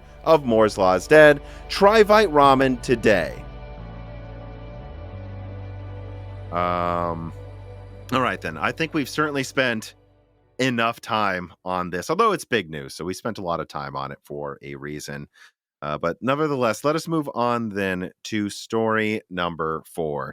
Nvidia GTC announced to be a Lovelace reveal, and Moore's Law Z leaks Lovelace release dates. So, in quoting from PC World for the first part, Nvidia has sent out invitations to a GeForce Beyond special broadcast at GTC, where we expect to see the RTX 4000 series debuted. I can independently confirm it's at least a teaser, guys. This event will be held on Tuesday, September 20th, 2022, at NVIDIA's self-branded GPU Technology Conference, where Jensen Huang, a familiar face for PC nerds everywhere, will be giving his usual keynote presentation. So, yep, there it is. And I'd been suspecting for a long time, actually. I think we've talked about this, right? GTC's, which I believe this is the second GTC this year, which if you look up their history, Wow. they usually do one a year or even miss a year. So the fact that they're doing 2 this year, probably for something important. The the earlier one this year was a kind of boring conference, though, wasn't it? It was it was quite the snooze fest, yes. Unless you like cartoon or Jensen, then it was great. But or leather jackets. well, then it's always a great conference. But I mean, and again, you want leather jackets. Lisa Sue's been wearing a lot of them. She's challenging. She's challenging him with the leather jacket. But I'd still say the best are probably best spatulas, best leather jackets at NVIDIA conferences. But yeah, so that's September 20th. Of course, this channel is going to cover it heavily. But I also want to leak some stuff today, and I tweeted some of it out over the weekend, and I'm now going to add on some quotes on screen as well. So here's this part. So tune in September 20th for that special and for a video covering it out of Moore's Law is Dead. But also, how about we leak some other stuff right now? First of all, multiple sources tell me that much more will be revealed after GTC. So I can't say there will be more than a big teaser at GTC, but I actually think a bulk of information is coming out later in the week. Second, I will also confirm this. The RTX 4090 is planned to launch early to mid-October. The 4080 and 4070, or possibly called a 4070 Ti based on what I'm seeing in specs, is planned to launch in the first half of November. And then I can also leak today that the channel is stuffed with both new and used Ampere cards that will take a very long time to sell through, and therefore Lovelace is going to need to be priced high. Let me just read these quotes here. And Gerard, this is where you put it on screen. So 2 sources. First source says that there is still a ton of Ampere in the channel, and that this person really thinks that NVIDIA is going to need to price Lovelace like Turing so they can sell it next to Ampere. And this is a source that's been very reliable with me over this whole year. So basically, as much as I've talked about how Ampere is selling through, it still sounds like basically kind of what it sounds like they've managed to sell through is most of the 3090 Ti, but they're still having trouble selling off enough 3080s. And more context is added from a second source, which I'll say is one of the best sources I've had for years, who tells me that there are mountains of unsold Ampere cards about to enter the market, that they're still not mostly there, and this includes both used and new ones. Jensen wasn't kidding, which I believe he said this in a recent earnings call, that they're going to coexist, Ampere and Lovelace. Jensen isn't kidding. They really are planning to sell Ampere and Lovelace at the same time for a long time. And that means that Lovelace is going to need to be expensive for segmentation purposes alone, which, again, Turing was priced high because they could, but also because they had a lot of Pascal to sell through from a mining boom. Same thing sounds like it's happening with Ampere and Lovelace. And there was also a thing that came out of video cards today claiming that a 3068 gigabyte is coming and a 30, I know it's weird, and a 3060 Ti GDR6X. And I've been talking with some sources like, well, what are they going to do with Ampere? And I'm like, I think they're going to find a way to sell GA104 for $400 below the 4070. And when I see GDR6X 3060 Ti and a 8 gigabyte version of the 3060, yeah, I think that's what they're just going to disable a mountain of Ampere GA104 dies that I already leaked. They bought back from AIBs, and that's what they're going to do. That's going to be their mid-range for a while. I can also confirm from that second source, though, that Lovelace is incredibly expensive to make. That what I'm hearing I expect the 4070 or 4070 Ti. Again, not sure if they'll try to call it the 4070 Ti. We'll see. I expect that to be at least 550, if not $600. In fact, it would make more sense to me if they like called it the 4070 Ti as well, so they can say, "Oh, it's $600, just like the 3070 Ti." And therefore, they're just going to have that there, and then they're just going to have just a mountain of 3080s, like hopefully below 600 that they can sell off without completely losing all margin in the process. Although I think at below $600, the 3080 is probably only making like a 20% profit at most or something. But they're gonna have to do that, and I think then that means the 4080 is gonna be $800 to $1,000, so it's firmly above the used 3090s that it's stronger than. And then the 4090, from what I hear, is more expensive to make than like the 3090 and probably the 3090 Ti. That I think the 4090 could be over $2,000, guys. So I would just put it as more expensive, almost certainly, than the 3090 at this point, which was $1,500. And don't be surprised if it's like 2,500 or something. Like it really is a huge 4 nanometer die with insane cooling and board costs. It's gonna cost a lot, and they have to do this like they did with Turing. But yeah, so that was my leak for today: launch dates, pricing, and the fact that we don't need Alchemist because there's just endless Ampere cards for the next year. What do you think, Dan?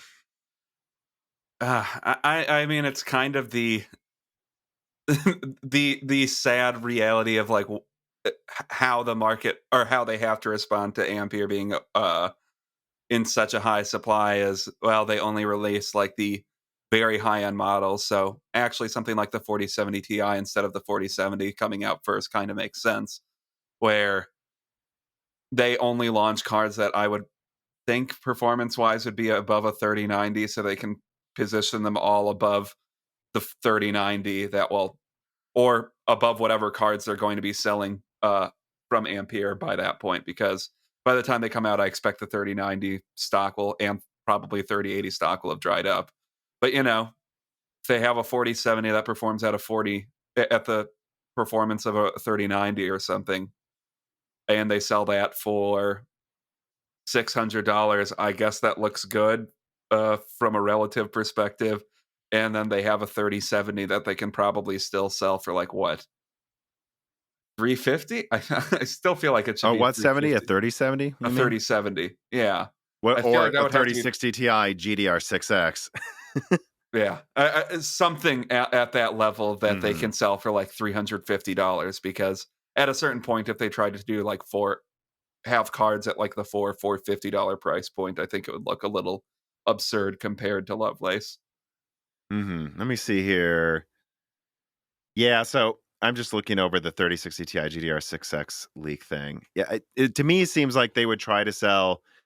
I don't know. I don't know what official MSRP they would give. Would they finally buckle and admit they're lowering prices? But I would guess they try to sell the 3068 gigabyte for 300, and then Hmm. they try to sell the 3060 Ti GDR6X for 430. I don't know, 420. They just add $20, and then they're like, with GDR6X, but assumedly less. I'm guessing they'd go with more. I'm guessing, guys. Hmm. Guessing they go with more CUDA cores than the standard 3060 Ti. So maybe it has like 5,120 CUDA cores. I think what they'd end up giving you is something that's an almost 3070 performance that they sell for 420. Hashtag lit. And then they'd say, yep. And, that's 3070 performance for $420. You add 30% to the cost and you're getting close to 4070 pricing at 600. So if you want cheaper, get the 3060 Ti GDR6X. If you want next gen performance, get the 4070 or 4070 Ti, whatever they call it. Yeah, because I mean they're just at a position where that's kind of what they have to do, and eh, I was hoping for a reality where they wouldn't try to increase prices, but you know I just they don't have to they don't have to abide by that hope. Like they can probably get away with selling the 4080 for uh, I don't know, maybe even $900 or something. May All I can hope is that there's some backlash at a certain point to them increasing the price of their tiers year over year over and over again. But I don't know. I think most people are satisfied by like 3070 level performance. Mhm. So if they bring that down, I guess most people will be satisfied, even if it means another increase in in pricing for their respective tiers. Right. And then you think about like, we get back to some other things I've said before that I need to reiterate. Like, number one, like, why is AMD not launching the 7600 XT and just using it for laptop at first? Why? Like, it would have to compete with like $400 or less 3070 performance. And so, I mean, that means they could charge maybe 450 or more, but and then there's like going to be like used 3080s for the same price. Yeah. It's just not the time to launch Navi 33. And so AMD is making that decision for a reason. And, NVIDIA is making these decisions for a reason as well. Why, might the 4090 cost $2,000 or 1,700 or whatever it ends up costing? Because it has to, guys, because its BOM cost is, from what I'm hearing, absurd. Absurd. Like, and why might they sell the 4070 or 4070 Ti for 600, maybe 650? Because they have to. Because 4 nanometer costs twice as much per wafer as Samsung's 8 nanometer, twice as much, and the cooling is the same as like a 3070 Ti. So you're looking at a BOM then for the 4070 that probably approaches like $500 or so. Like, they have to, like, if they want to make margin, and I think they're going to accept lower margins than before, but I think even to make decent ones, they're gonna, like, that they can swallow, they're gonna have to sell for 600. And this is where AMD, I think, has just a major advantage here, because from what I'm also hearing, I don't know. Obviously, don't take this, what I'm saying here, as gospel, or like don't take it as the final word until I put out a leak where I like say I'm sure of this stuff. But it kind of sounds like AMD isn't going buck wild. Like, they don't care if they win or lose by 5%. They know they're going to be close to the 4090 at least. And they just want to make sure what they make isn't too expensive and doesn't require a new power supply. That they think their winning combination with Navi 31 is being about the same performance and using 100 watts less or something than the 4090. So I will say that's going to be part of probably an upcoming leak here, but I think that AMD knows that this market doesn't need a $3,000 500 watt card, because who is it for? And that, Yeah. We have to hope that that they think that at a certain point, because I don't know, if some marketing team thinks that they could sell it, that would be the new high-end card mhm. sometimes. But I'm trying to think of what else to say about this. I mean, again, just to recap, so September 20th is at least when you're going to get a Lovelace teaser from NVIDIA. Of course, I will cover that. I think we might get some early specs. We'll see. I think throughout that week, more information is going to keep dropping about Lovelace as we get into, and then the final week of September, everything will probably be revealed then. Early to mid-October is when the 4090 launches, and I do believe it'll be roughly double the performance of the 3090, just to say, I don't know, does that make it 60 to 80% better than 3090 Ti? And then in early to mid-November, we're going to get the 4070 or 4070 Ti and the 4080. Both of those, the 4070, 4070 Ti being 3090 Ti or slightly better performance, 4080 probably being, what do I have it down as? Probably like 30 to 50%, 30, 40, 25 to 40% better probably than the 3090 Ti. So, yep, that's when that's all coming. And then probably right after that, right in the middle of November, we get RDNA 3, and I think it's going to use less energy and probably be much cheaper per performance. That's it. We know when things are coming out. I've told you when they're roughly going to cost, and yeah, Yeah. exciting. There it is. But, more covering the details as we move forward. Halgari writes in, and he says, "Hey, Tom, how much do you think Lovelace supply will be affected by everyone splurging on 3090 and 3080 half off cards right now?" I mean, here's the thing. The reason NVIDIA is launching the 4070, 4080, and 4090 this year and not waiting, even though they have a mountain of Ampere cards, is twofold. Number one, they think they have to. They need to have the 4080 and 4070 and some MSRP, even if it's a bullshit one, we'll see, on the charts, on Hardware Unboxed when Navi 31 launches. NVIDIA does not want AMD launching all of these cards, especially if there's any chance they'll take the crown, and NVIDIA doesn't have an answer to all of them. So that's the first reason. Answer number two is they bought up the wafer capacity from TSMC ahead of time, and TSMC said they would hold it an extra quarter. I do believe NVIDIA wanted to launch August or September. Hmm. TSMC said, and this has been leaked by Mhm. DigiTimes and confirmed, like TSMC is like, you signed the contract. All we're gonna do is keep making it when we said we will, and maybe hold it a couple extra months. But then we're shipping them. So Nvidia has to do something with them. They don't want to hold them in stock. So that's what Nvidia is doing. Is it going to affect Lovelace supply? I think Nvidia is going to walk this tightrope where they have like a year's worth of Ampere cards and a year's worth of Lovelace cards. They tried to cut Lovelace orders, so I think they have a year's worth Well, of both. and it is a tightrope walk because if it and it would it might be good for consumers if they did mishandle the tightrope walk, because if they do, well, then the prices might fall out from under them. Right, I think it's.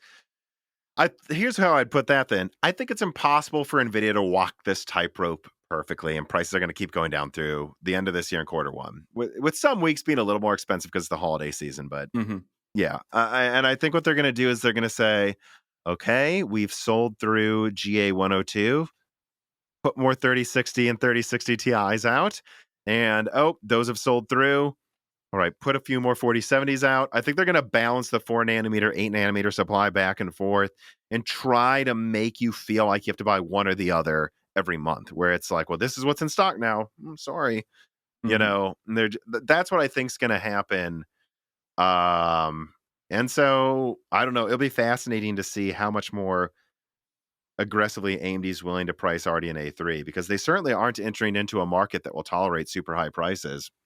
And if you think about the Angstronomics leak, if that thing's correct on the die sizes, which it certainly could be, from what I'm hearing, at least even if it's even remotely correct, it sounds like the cost to make like a 7900 XT might be half as much as it costs to make a 4090. So I don't know. Maybe we'll see a 7900 XT for 1200 that matches the 4090 that's 2000 and uses less energy, and a 7800 XT that's like $800 and beats the $900 4080. I don't know how Nvidia responds to that, but I think AMD doesn't care because this is their chance to take the mind share.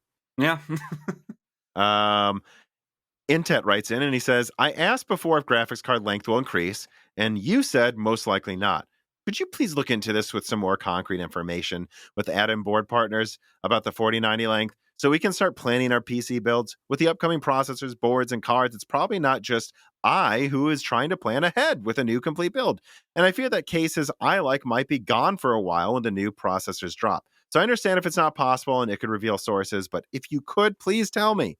I would appreciate it. Yeah, I won't disregard your question a second time here. So I have looked at this a little bit today. I would say moving forward, guys, you're going to want at least 12 inches and 2.5 slots free for graphics cards if you don't want to be restricted to specific models, which I am. And I have that, RTX 3090 Aero, which is like a unicorn model, but it fits in my case. I still managed to get one of the strongest cards into my case's size. So I would say, though, moving forward, I have about enough room for 3 slots and 12 inches. Everyone should at least plan for that because it's already hard now with the 3090. And I do think the 4090 is a little bigger.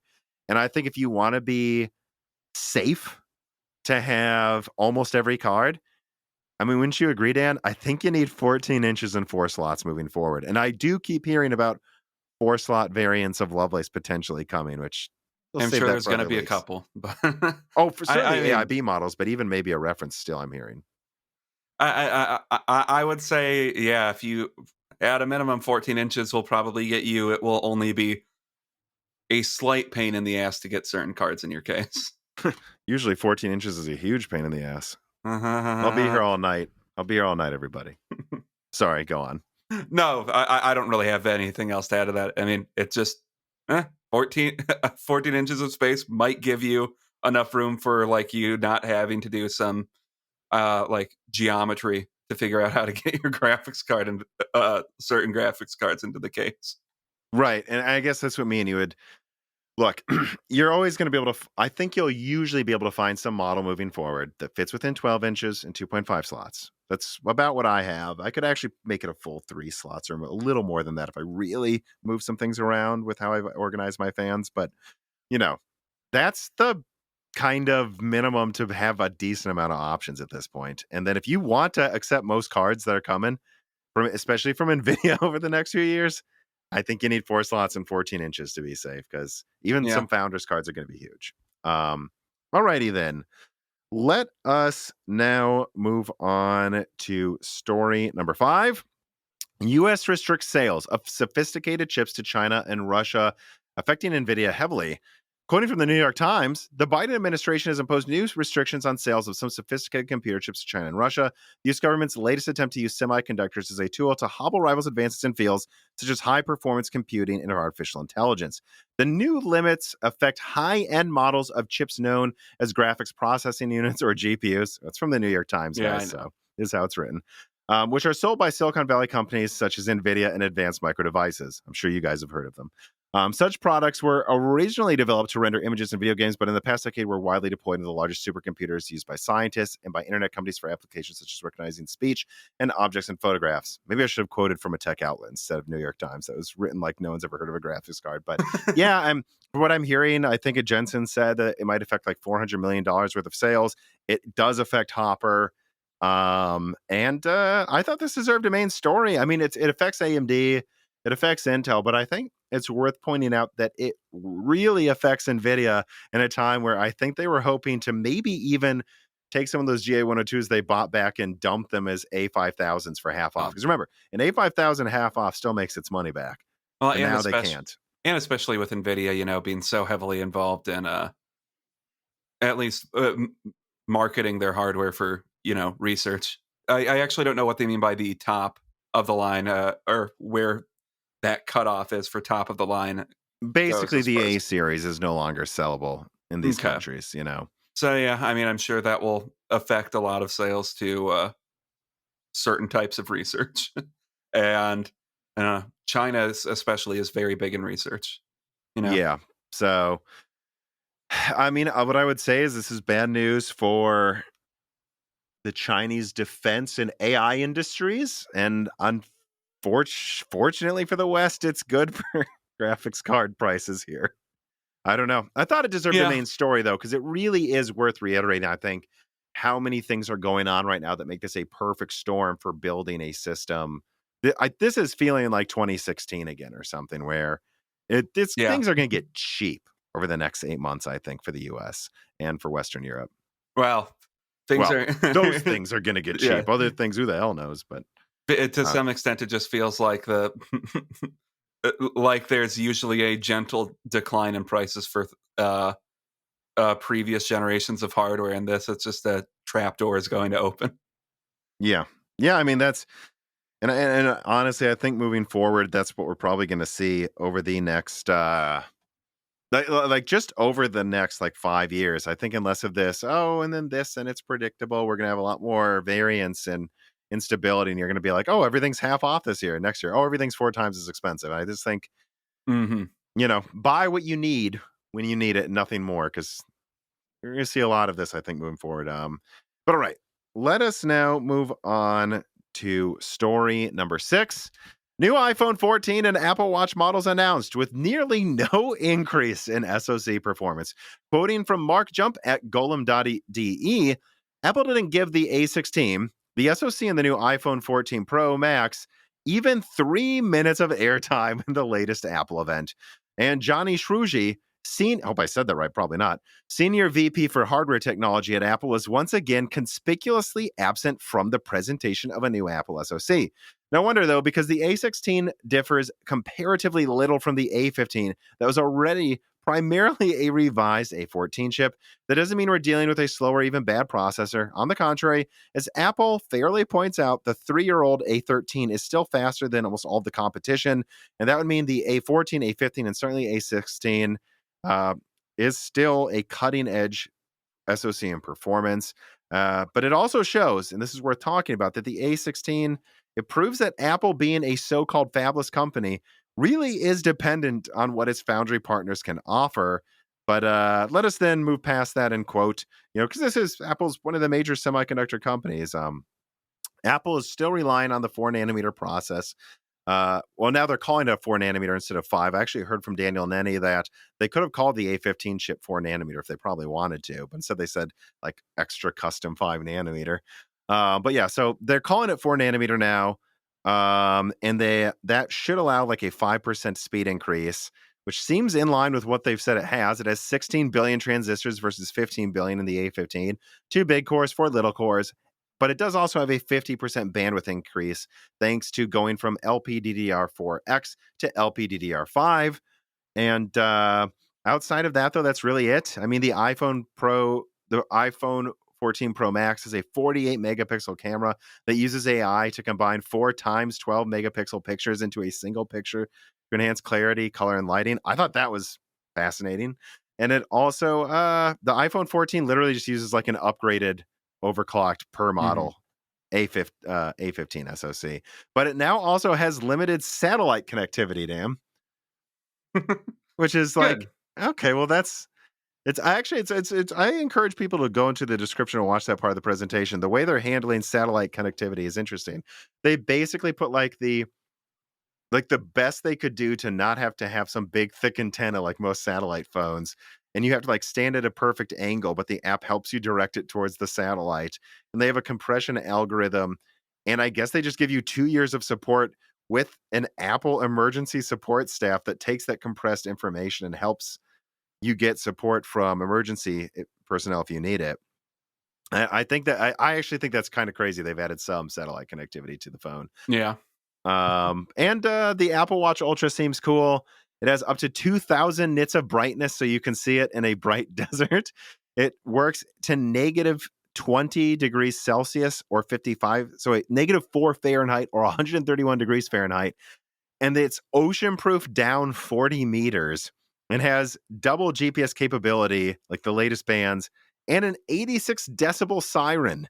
I will say 60 hours of battery life in low power mode seems way weaker than what it should be compared to the other specs, and it's $800. But I don't know. That's thought it was worth covering this. This was big news this week. I will also say on a personal note, it is kind of hilarious how slick their presentation is. They go to some cool music, the camera turns upside down and it zooms across a mountain range, and then there's just like an Apple vice president on the top of a mountain in California, like the latest Apple. And it's just like, so they flew him there in a helicopter so they could film this guy. I guess so. And They needed to do that, Tom. some of it's a little cringe though. Like the part that made me cringe was the like intro for the iWatch Ultra. Like they like had like a Winston Churchill quote playing or something while they showed it off and like showed an astronaut in the background. I'm like, hey, calm down, okay. But imagine how much better the storming of Normandy would have been if they all had Apple iWatches Ultra. I know. Well, it certainly would have been waterproof, and yeah, I mean, like that would have made it cringe to the next levels if they like showed a U.S. soldier in World War II wishing he had an iWatch. That would have just I mean, chef's kiss if they would have had the balls. If they would have just said, jump the this shark is what on we're it. doing now. Yeah. But it was still pretty cringy in a few parts. But I still got to say, like, a lot of these companies could learn from Apple's presentations and probably budget to record that. Let's be honest, in terms of how slick the presentation was. But all right, what'd you think about all this? I do think it's worth mentioning that Apple is just stuck on 4 nanometer. Yeah, I suppose.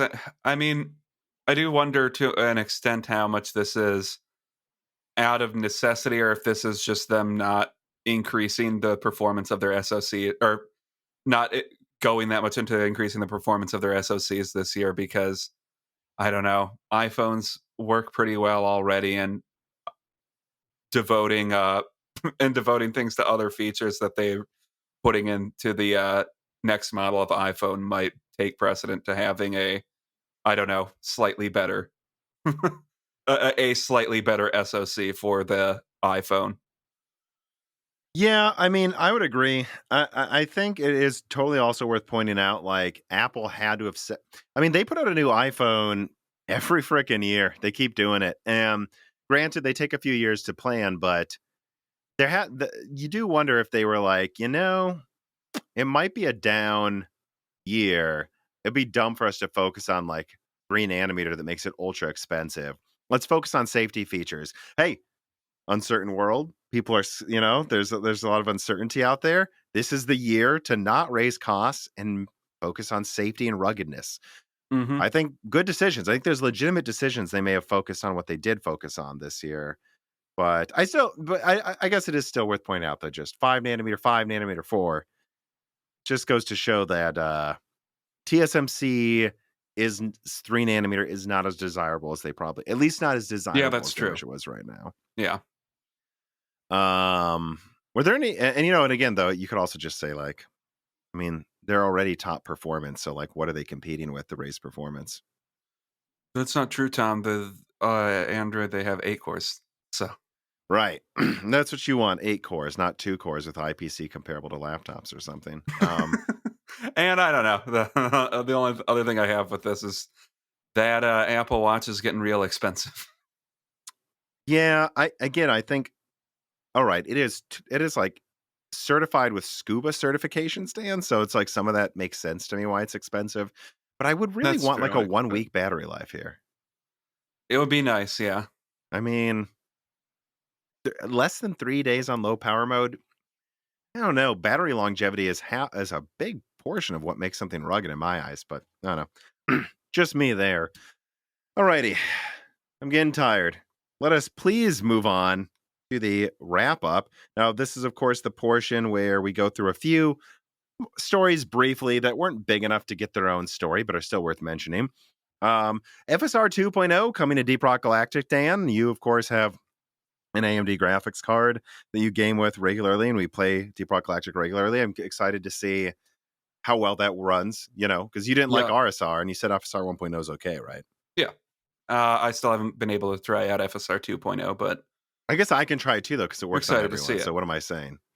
That's true. Thanks to Yeah, AMD. you do it, Tom. Yeah, you do it, Tom. Also, they've already put out FSR 2.1 to, I think, Farming Simulator, if I remember correctly, in this article. Yeah, Farming Simulator here.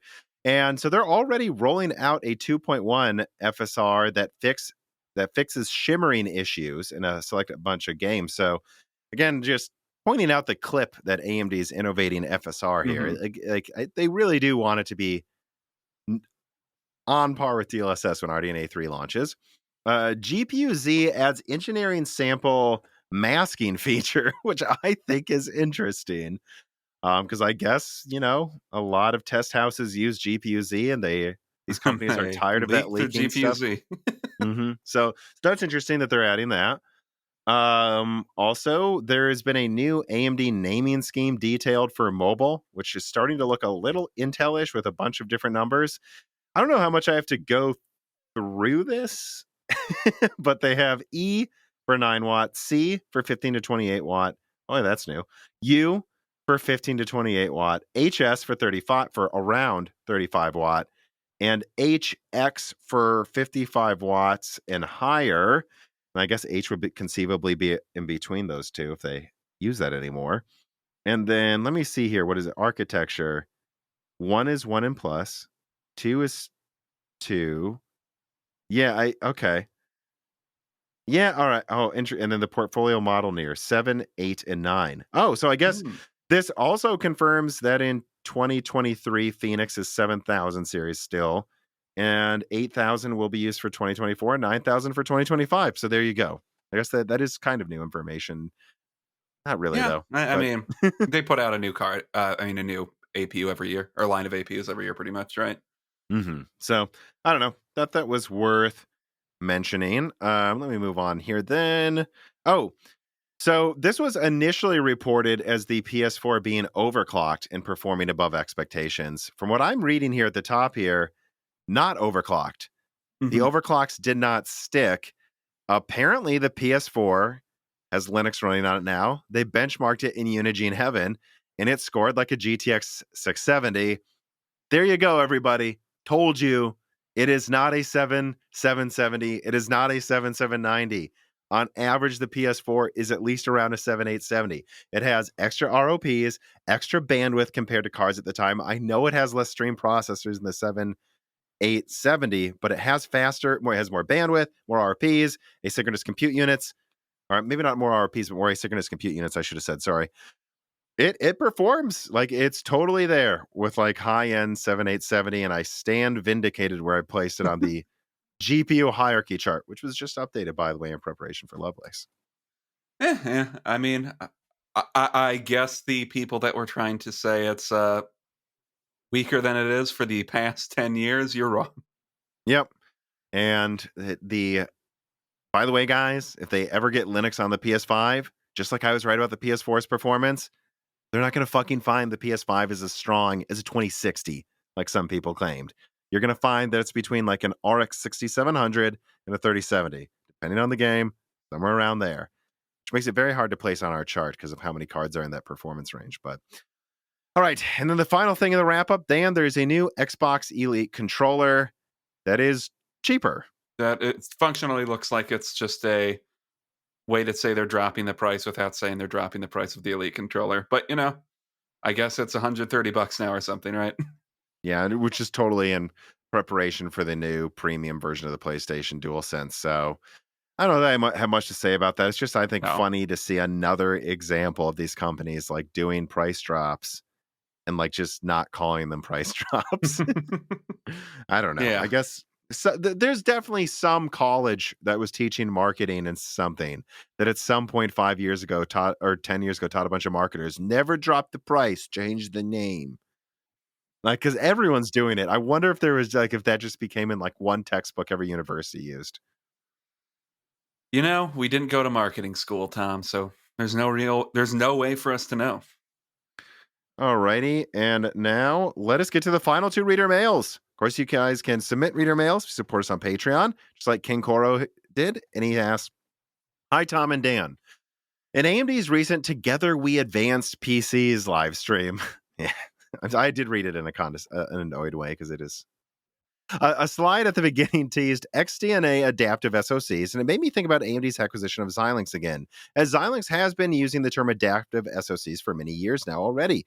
In their financial analyst day 2022, they seem to have already disclosed the part of the XDNA IP inside Ryzen consumer and that will be using an AI engine interface for accelerators inherited from Xilinx with some sort of FPGA fabric in between and some image signal processing that will debut in Phoenix Point products next year. I feel like XDNA has been mostly overlooked by the general tech press so far, but I really think that AMD's approach to having these configurable semi-FPGA like NPUs could be a game changer in APUs.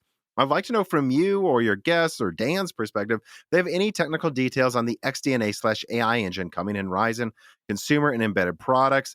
How would these be similar to FPGAs? Like, how flexible are they for non-AI DSP workloads, and how deep down will you be able to program them? So I don't think me and Dan can speak to them too specifically. What I'll say is the AI engine thing is a little elusive in exactly what it can do so far. And this is one of those, I suspect, secret weapons in Phoenix that AMD is keeping very close to the chest. I have some suspicions about what I'm just not going to talk about it until I'm pretty sure. But what I would say is look what AMD's been able to do with Rembrandt. Like, without some complex AI engine, they literally run like Netflix at 24 frames on one part of the screen, and they move the part of the screen with your cursor on it at 60 frames and just have static images for the rest. And they can get up to like 29 hours of battery life on many laptops watching YouTube. That's crazy. With AI engine, who knows what they'll be able to do. It's exciting, but there's a reason they're including them. And I think they will find uses for them. I mean, yeah. I Yeah. once again, I've talked about that. I don't think every freaking company would be moving to having AI engines on their silicon unless they were going to be very heavily used in the next coming years. Alrighty. TMC Payton writes in, "Howdy, Tom and John." Guess you're John now, Dan.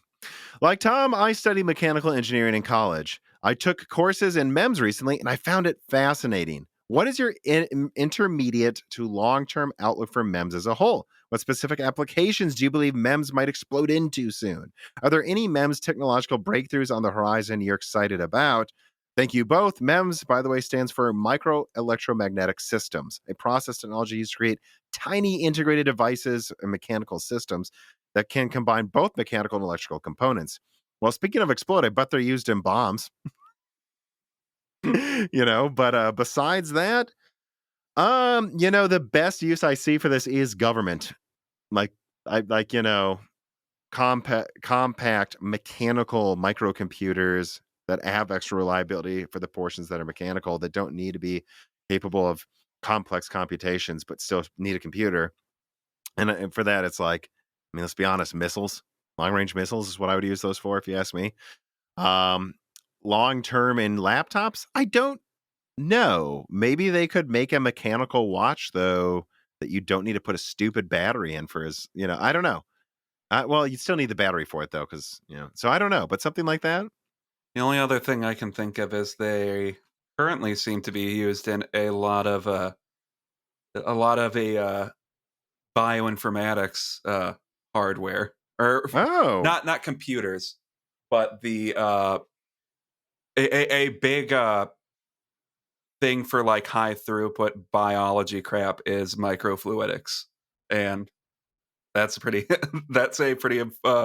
These MEMS are pretty important for microfluidic devices. So as I these are used more, you'll be because this is what you do, I bioinformatics. So not much. I do more of the biology crap, but I look nerd. at a lot of bioinformatics data. Everyone has to look at a lot of bioinformatics data in biology, but Right. So, all right. Well, I'm glad you could speak to that specifically. I guess that means we'll be able to tap on you, maybe you dork, to talk yeah. about it moving forward.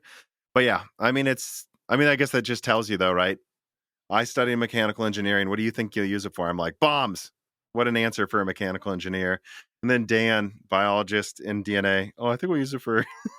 So I Genomic. guess me and you both said we both think we would use it if I was doing that work. So Yeah. that just goes to show you that if I think you could make an observation that we both found immediate uses in the fields we studied, everyone probably will. Yeah. So, all right. Well, that was a fun reader mail to go out on. I guess a reminder one more time that if you want to submit reader mails, you can if you support us on Patreon. We cannot do this without our patrons. You also get access to the Moore's Law State Discord. You can talk with me about videos and podcasts after they come out. You get early ad-free access to Broken Silicon. If we hit the next Broken Silicon goal, we're going to add independently hosted ad-free video for Broken Silicon, guys.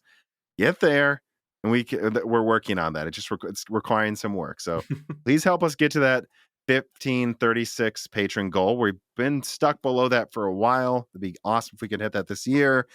And you got this leak about Lovelace early if you did at the proper tier. And then outside of that, you also get to ask us questions. There's a bunch of content you get and features. And remember to tell your friends about us. Subscribe to Moore's Law is Dead. Hit that annoying bell button so you actually subscribe and get our content when it comes out. Or as some people say, ring that frickin' bell.